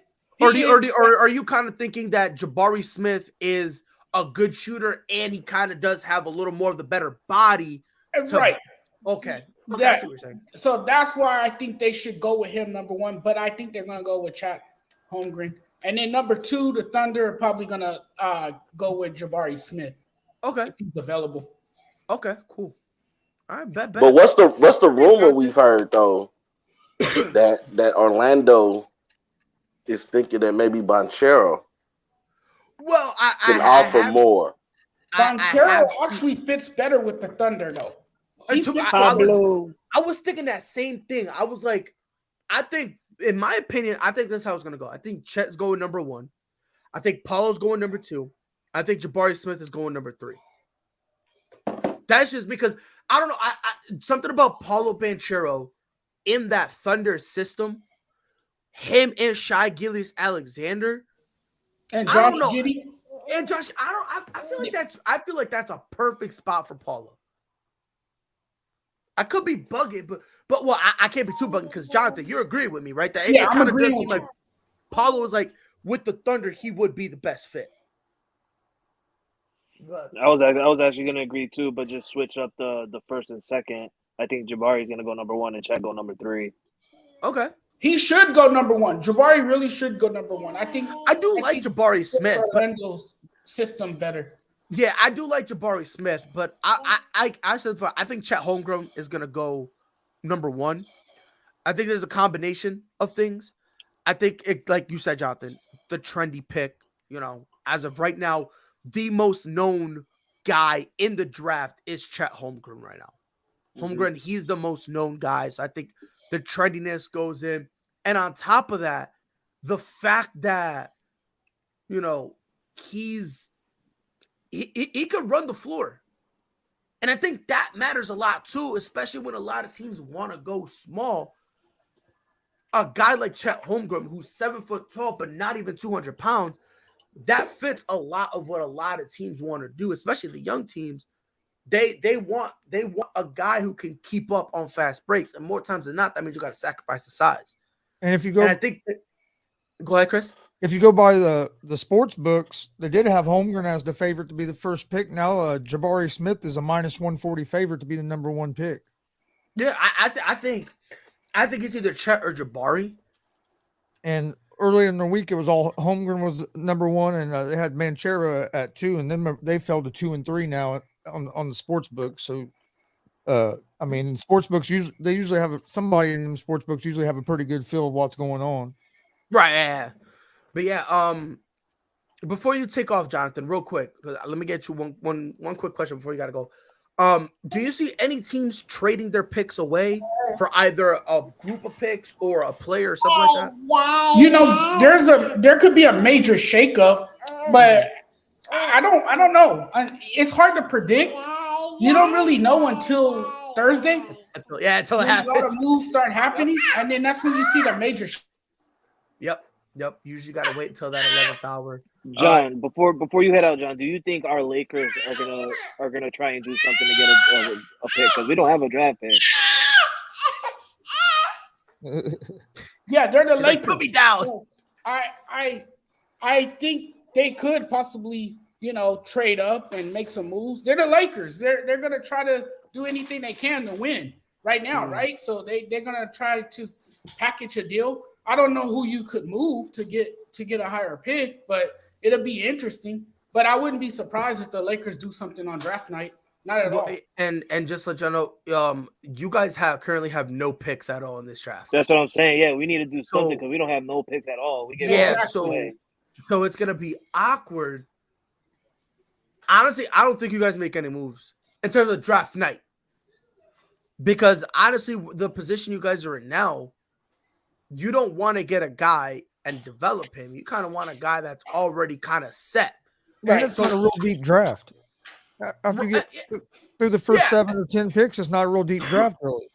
Yeah, because after that, it's like not that they're bums, but a lot of these guys are not solid rotational pieces coming off the bench type of guys. Right. I think the Lakers are gonna stay with what they have and see how they play under their new coach, Darvin Ham. Now, I think they're gonna weigh it out another year and see. But knowing the Lakers and how impatient the fans are here, they want to win now. But right, and Rob, I said rotational players, not bums. All right, this isn't. I get you. I'll just mess it with. Yeah, this isn't a draft full of Steph Currys and Draymonds and Klay Thompsons. And Yo. Hey. By the way, I'm gonna say bitter. I'm gonna be bitter for about I'm not mad at you. I'm not mad at you. About another week, I'm gonna be bitter, and then I'm not mad at you. Because then, what does that say about Boston that they got beat by a bunch of bums? That we're bummers. I don't know. Bye, Jonathan. Appreciate you being here, my guy. Hey, Sports Judge, man. Have a good one, brother. All right, you guys take care. You guys have a wonderful day. You as well, my guy. Take care. All right. But Pride, before you say something, Pride, I'm in the Eastern time zone. It's almost 11:30. Yeah. What time does Jonathan have to get up just to get on ASAP in the morning? Like 7 in the morning. I think he's got to be up at like 6ish to be on at 7. I think it is. Yeah. Oh my God, what a guy! I don't think Jonathan sleeps much. I don't think so either. Because he's like he does a lot. Yeah, I don't think he sleeps. I think. I don't think Chris sleeps much. Chris never sleeps. Because Chris, every time I look up, when I did his show with him, like I took a nap, bro, to make sure I was up at 10. Oh my gosh! Chris had like 4 different shows yesterday, from like 1 to 10, like 4 different shows. Hey, Chris, my guy, the hardest working man at ASAP. Yes, sir. But so as of right now, the Knicks are interested in basically either moving up or acquiring another pick. Ron, are you still with us? I've been here this whole time, Bubba. Bro, you've been moving around. I thought you were too busy. I'm sorry, Ron. That boy Rob be working, boy. You and Rob been going at it. Y'all been hilarious. Because Rob be pissing me off. That's Pride, man. I thought me and Pride was friends. I was telling people, like, man, I met this dude from Connecticut, even though Connecticut sucks. He lives in South Carolina now. I'm like, his name is Pride. He has a great show called Prideful Takes. He's funny. And then I get on here, and then he's just like, screw you, Rob. Like, dang, Pride. Yo, Ron, listen, me and Rob, we're either eye to eye and we completely agree on something. Yeah. Or we're polar opposites. That's it. It's like me and Jay. Insane. Yeah, exactly. But Ron, the Knicks they're going to make Julius Randle available for draft night. That ain't nothing. Yeah, I saw Julius Randle to the Kings for the 4th pick. Yep, and that's what I was going to ask, because right now they have the 11th and the 42nd pick. So they got a first round and a second rounder. Their goal is to keep those two and get a 3rd pick. And like you said, Ron, what they're trying to do is they're trying to get Sacramento's 4th pick. You think Sacramento goes for it? Yeah, because Sacramento at 4 is going to have to take Ivy, I guess. So they're probably questioning if that's going to work with De'Aaron Fox. So I see why they would move off from it and get a. Are we going to call Julius Randle a solidified star? He ain't no star. He's not no star. Julius Randle's a straight up bum, and it's sad for me to say it because we straight up drafted it. He's a bum. I said it, probably. He's a bum. I wouldn't go that far. No, he's a bum. He's a straight up bum. I would like to see him alongside our guy in Sacramento. What's his name? 2 strong, Sabonis. dominant big men. Yeah, him and Sabonis both can work the ball, both can move it. I think it could work. I like it. What else are they gonna do?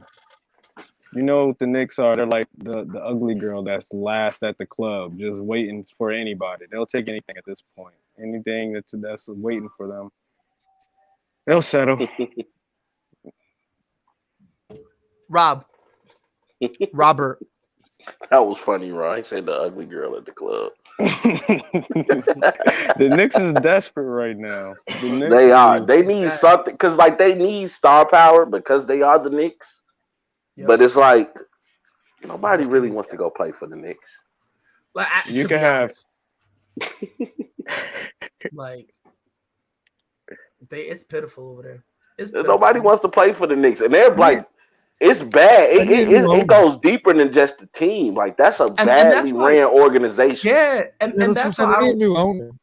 Yeah, and that's why I never liked the New York Knicks. There's like the East Coast Lakers, because even when the Lakers is garbage, teams want like bro. I've heard people say that, and I've never understood it because they were like, it's the Met. Everyone wants to play there, and it's like, I don't know, man. Like, what people did is, like, when Melo was like, I want to play there, people pretend that's how it always been.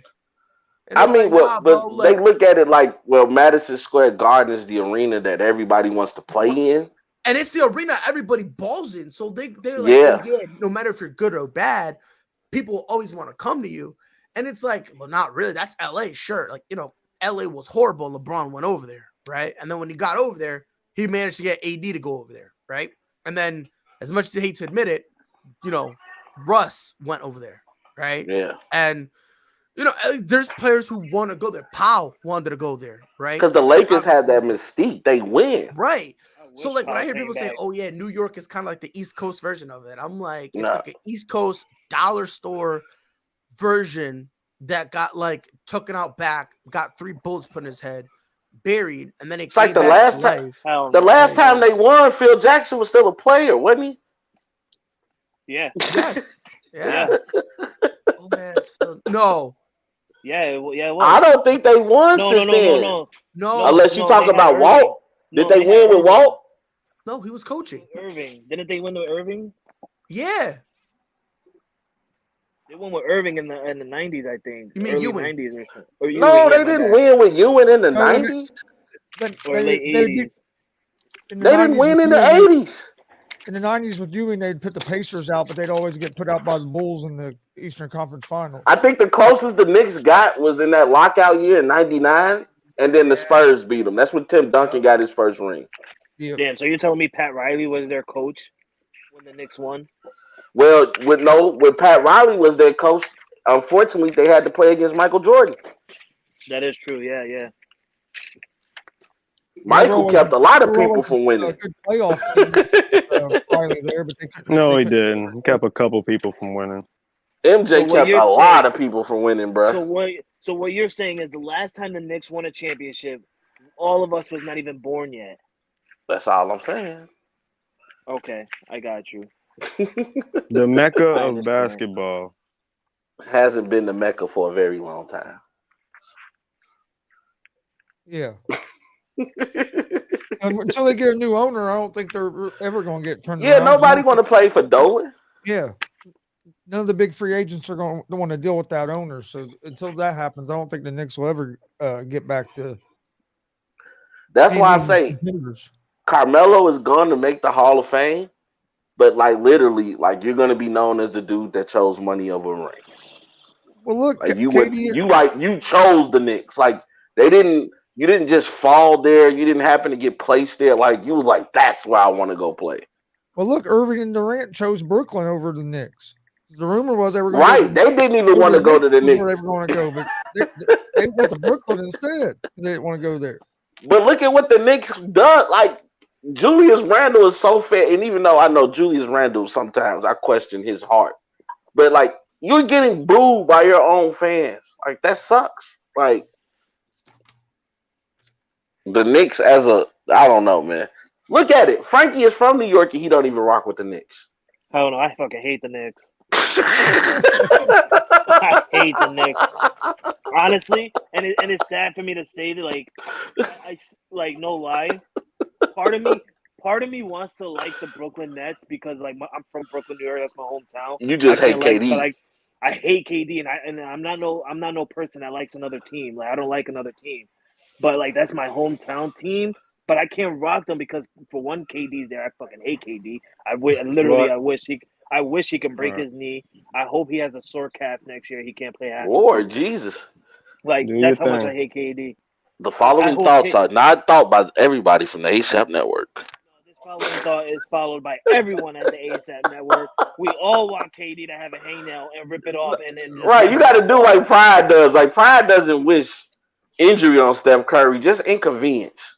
Like he wish Steph Curry is like looking for socks, and then he finally find a pair that he wants, but it's a hole in one. Yeah, but like, exactly. and not just a hole you can hide, a hole in the big toe area. Like, and that's why I think me and Pride, we sometimes see eye to eye because he says he wishes Steph Curry, his kids, come out being smarter than him. That's true. I wish that there's kids in Brooklyn that come out and beat up KD. So we're kind of in the same. I see what he said that beat up KD. So we're kind of in the same ballpark a little bit. Yeah, we in the same ballpark. But like Rob, you were saying about how it sucks. I hope there's a hole in the socks and it's right in his big toe, so his big toe literally goes right through it. So he's right through it. Of the whole matter of fact, you know what I really hope? I hope and pray that when he's washing his laundry, all his socks get mixed up. So the next time he goes out to go shopping, he's got two different socks on. I want one of them to be ankle socks and the other one's to be high socks. That's the type of hatred I have for him. That's real life hate. Yeah, it's real life hate. Real life no hate. No lie, being from Brooklyn, New York, and living in New York in general, there's nothing wrong with mismatched socks. There's nothing wrong with that. And that's why mismatched socks are wrong. I'm starting to think my cat is retarded. I put on the high sock on one leg and put on the ankle sock on the other. There ain't nothing wrong with that. Ain't nothing wrong. Frankie, if you're doing it, there's something wrong with it. And you say that, bro. There's something wrong with it, bro. I just feel like Steph Curry when I do it. You feel like Steph Curry, a failure? Yeah, he said a failure. Oh man, I love the You know I can see you, right? Yo, Nah, I'm starting Rob, to think yo, I'm my glad you cat did is that shit. retarded because like he's like playing around where he's like trying to stalk me, and I'm like I'm looking right at you.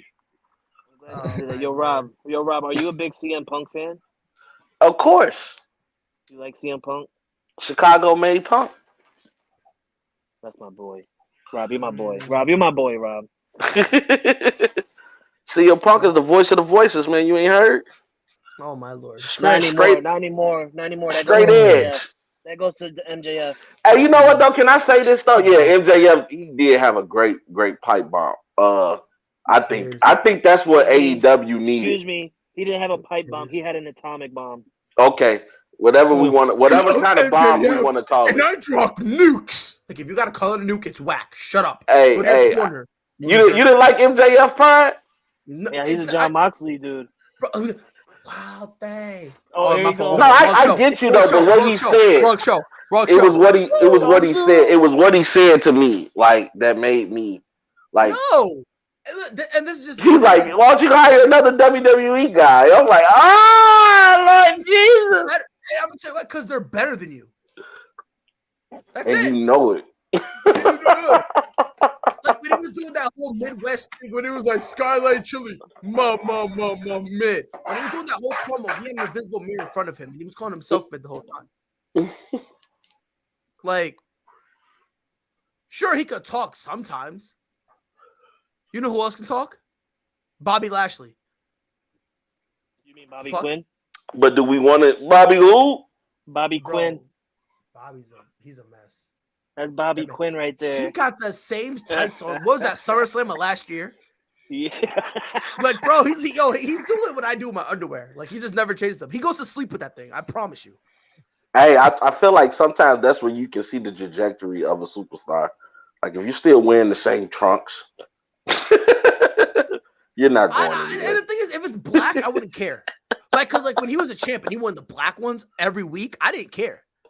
But I don't know, the Harley Quinn one, I think it's because it's too distinct that we know it. So you know what though? Like you're not telling me you got 15 of those made, buddy. Like you're Bro, not. If they're all black, you could be like, oh, you have multiple pairs of those, right? Like that. But the Harley Quinn that's one, the same what you've been wearing, man. There's no right because Stone Cold wore the same trunks like his whole career. But they were black. John Cena wear jorts, but they look like Eddie George. You can go from Old Navy for like $15, right? Those like his Harley Quinn ones. I'm gonna tell you this right now, either he's a weirdo by having 15 of them, or he's using the same one. Bobby's at home right now. Bobby at home right now crying to his wife, doing that thing that one dude did where he got made fun of wearing the same underwear. His friends were making fun of him. And he had to go home like crying to his girl. And like, he opened the thing and you know which video pairs. I saw? You know which video I saw? I saw one where it was like that. He was at work and they made fun of him. And the dude went home, had one of the coworkers record him at home, and he opened up his thing. What I'm talking about. And he basically brought out like 15 pairs of the same underwear. They talking about I'm dirty at work. Yeah. Bobby got Hell no. Hey, you know what though? It's funny how we go from arguing in sports and then it's like all we missing is some beers and barbecue. This is a great conversation. 100%. But that part. Bridges. Speaking of getting done dirty, Miles Bridges wants a max. Charlotte was like, key. You is not getting no max, bro. All you do is dunk on people. I'm not paying him no max. I don't know about that one. So you saying you gonna pay Miles Bridges the max, bro? I'm not, but I think there's some teams that will. Okay, some teams, and those will be the teams that never have a championship in their franchise. Exactly. I think Jordan's smart enough not to be giving people max contracts. I don't know that because Jordan as a GM is trash. He's an idiot, 100%. He's probably the worst. He's one of the worst GMs of all time. Jordan the player, go. Jordan the GM, trash. Yeah, don't get it twisted. Phenomenal, all-time great talent, all-time worst GM. I don't know who told him he was good at the job. But after that whole Wizards thing, listen, man, you're old as ever. When in the Washington Wizards, you couldn't make the move. You had to sign yourself. That should have let you know you screwed the pooch. You chose Adam Morrison. I did not build a good team. I gotta sign my old self Like out of retirement to like people shouldn't do even bring up Kwame Brown no more. It's like you sign Adam Morris. No lie. Go. Michael Jordan is like. It's hard for me to say that. It's like Bill Belichick, bro. He's a great head coach, but he's a trash GM. Like, you understand? Nah. I think Bill Belichick's not as good as a GM as he is a head coach. Like, he needs somebody else needs to come in as a GM. He's not, but I don't think he's trash at it. I think he's solid. I think Bill Belichick is solid. I think the reason people look at him is because there's some things that he does that he kind of people perceive as a reach. And he was like, "Oh, I can use you in this instant," and then it just never pans out. Well, I think in the sense of trying to kill Harry. But I'm saying trying to be a coach, Bill Belichick can get away with being an asshole.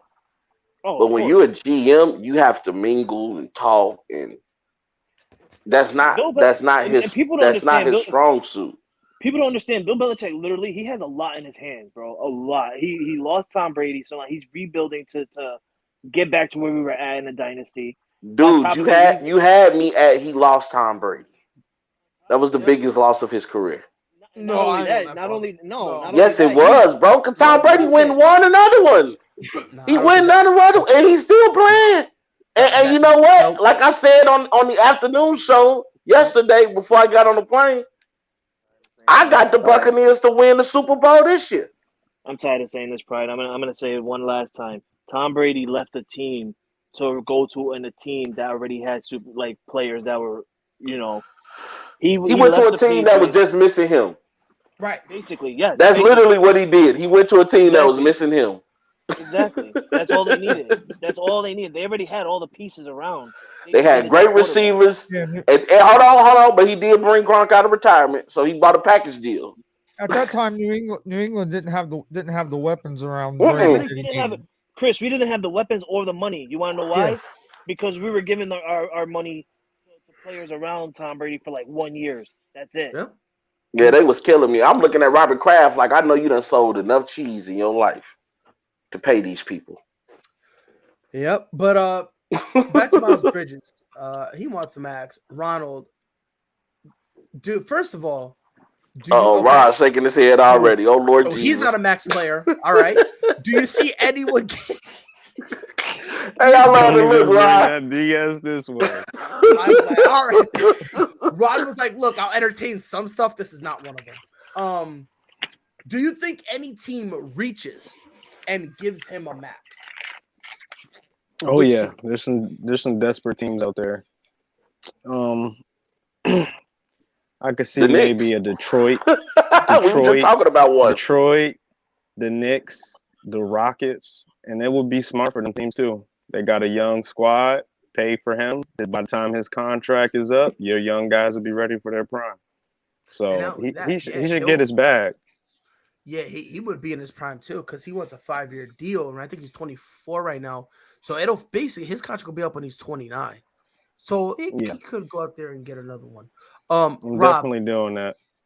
Okay, Rob. Actually, Chris, this is my thoughts on it, and let me know if I'm out of pocket. I think the only teams that'll give Miles Bridges the max that he wants, to Ron's point, are the low tier teams, the OKCs of the world, the Sacramento's of the world, the I was gonna say Lakers, but they don't have the money to, and that's not even a shot. We don't have it right now. No, that's not even a shot. But I don't know. I think. What about Atlanta?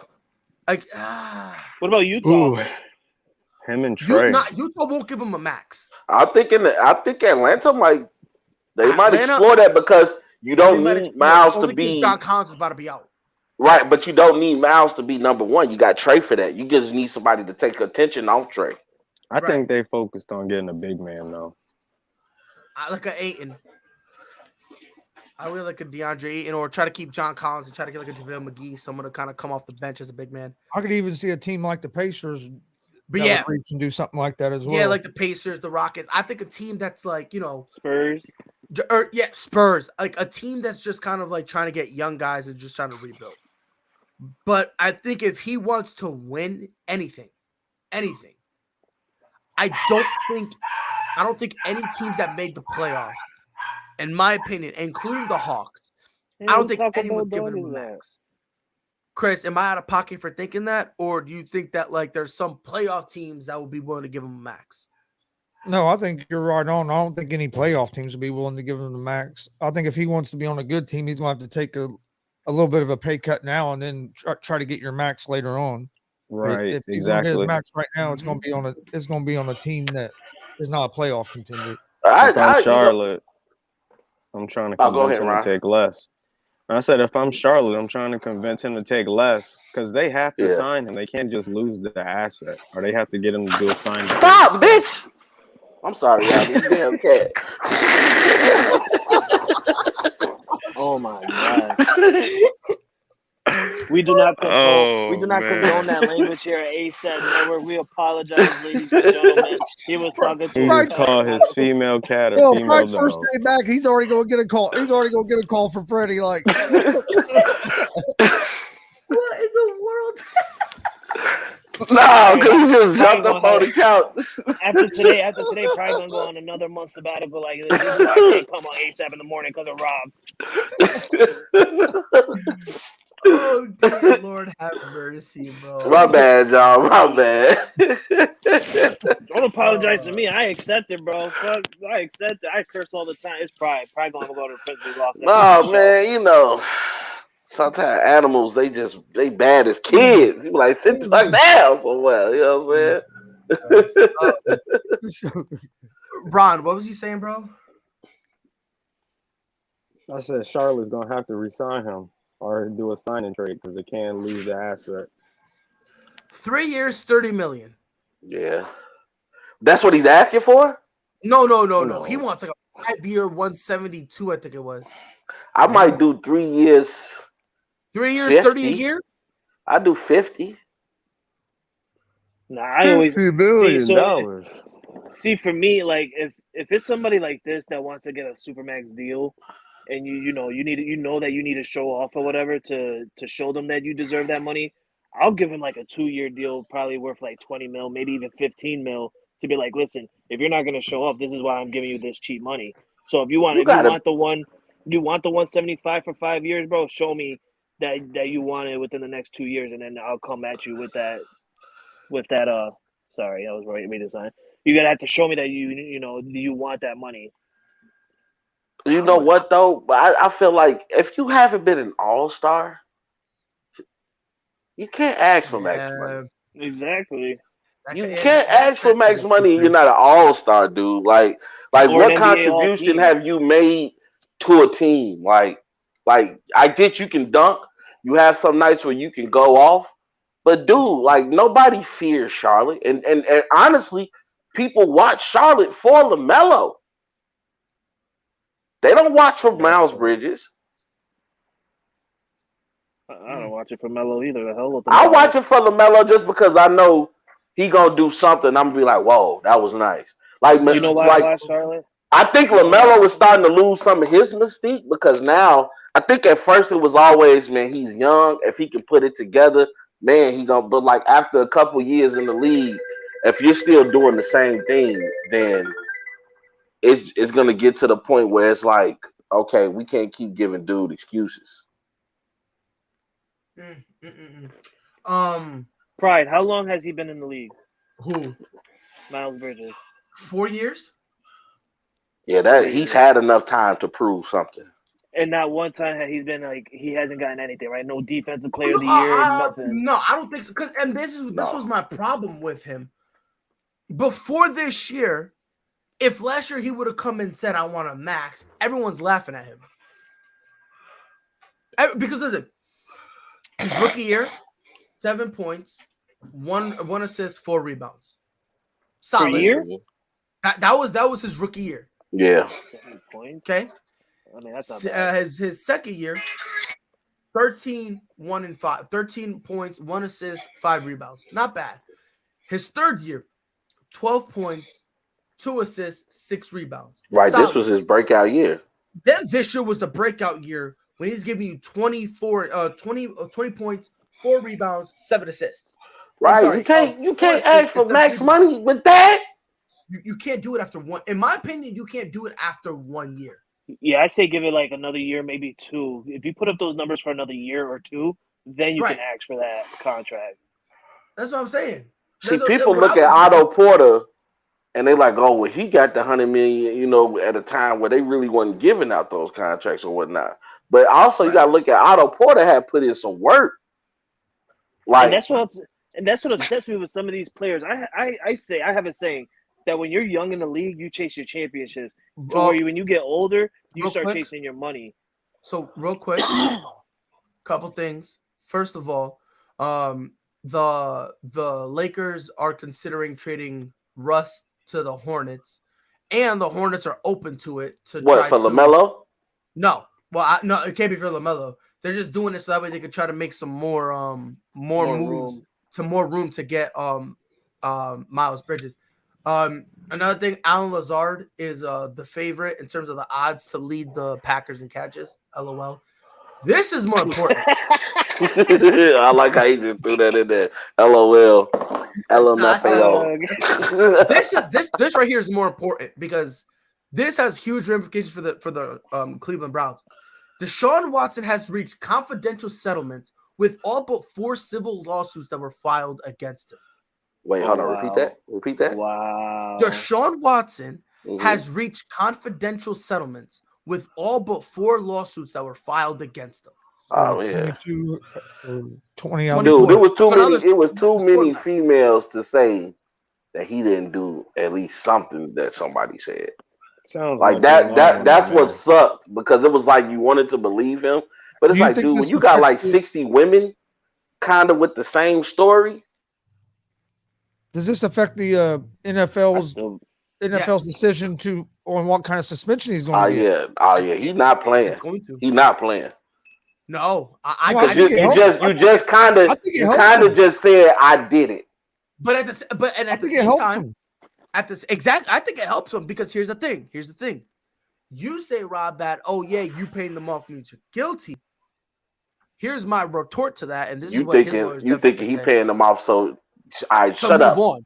Shut up. Let's go. On. Yeah, I get you. I get you. Move on. Yeah, you know what I mean?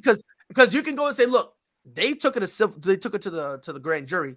Nothing happened. They just wanted the money. I gave them the money so they could just shut up and move on with their life. Because I think it's weird. Isn't it odd that they wanted the money when they went to the grand jury in lieu of jail time? They wanted money. Yeah, they went really to him and they asked for money. Yeah. And then when all that failed, they then got the lawsuit for money. And I think by him settling, it takes some of the pressure off the NFL to suspend them for a long time. It'll take some of the public and media pressure off of the NFL. Yeah, that's another reason why I think it'll help him. I think he'll still get maybe a suspension. Well, you just have to stop being in the news. Yeah, you just got to stop being in the news. You know, how many times have we seen things get swept under the rug? You'd be like, oh I forgot that happened. Wasn't there a president that paid off some women that he sexually assaulted? Yeah. I said that out loud. My bad. I thought there was a WWE chairman that did the same thing. And still showed up on SmackDown. That was different. No, that one was But he still showed up on SmackDown though. He was on Raw. And Raw. My God, he comes out and goes, he was way better on Raw. This is how I knew it was some BS. He was like, this is the 1,785th or 81st episode of Raw. I'm like, this motherfucker. What? Why? And then he was like, and John Cena's coming next week. We knew that. Wait, what? Like, what are you doing? Again, bro, that was Vince McMahon's way of saying, I'm Vince McMahon, and you have all officially joined the Kiss My Ass Club. Bro, Vince is God. Vince is God. Vince is a GOAT. Bro, who else can almost trip out of the ring and just laugh about it and not pull his Achilles this time? He the GOAT. What's his name? And then jump Titus O'Neil. Yeah, Titus O'Neil.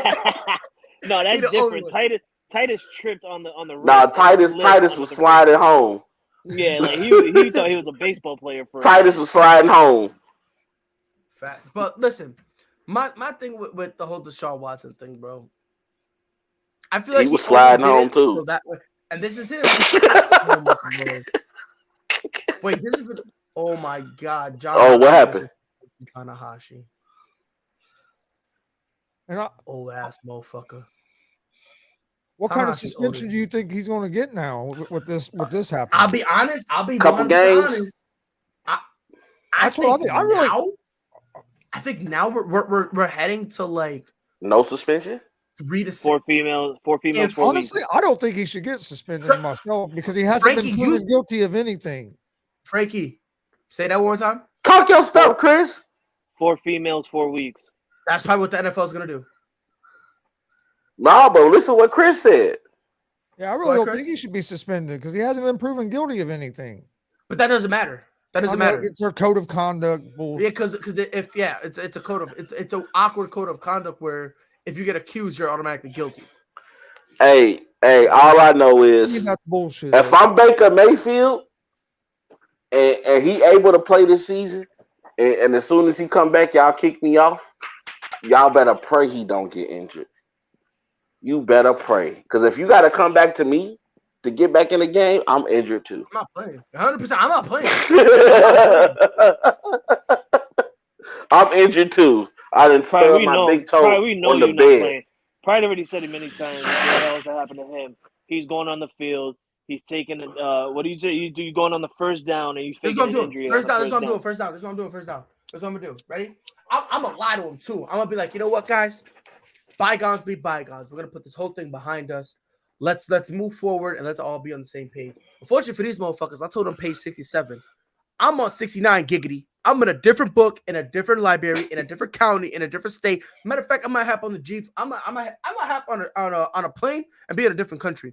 Because that's what I'm gonna do. First snap, I'm be like, ready, and I'm gonna be a dick too. I'm gonna be making like play. I'm gonna say line shift over to the right because I see that we'll be playing the Rams or something, right? And we'll be going. And I'm saying we as if I'm the mind of Baker Mayfield, not Rob as in we as in I'm being a boycotting fan, a bandwagon fan, right?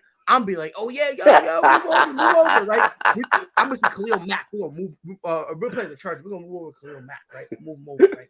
We're gonna chill there, right? I'm like, ready, set, put Murray in a motion. I'm like, Murray, let's go, right? Ready, set, go, snap the ball. I look up, and I'm gonna just throw the ball to the floor. I'm gonna spike it, and I'm gonna say my shoulder's messed up, and I'm walking off the field. I'm walking off the field like AB. I'm taking everything off, and I'm swinging it like I'm Seth Rollins swinging a title, like just like that. Just like that. That's what I'm doing. I don't care.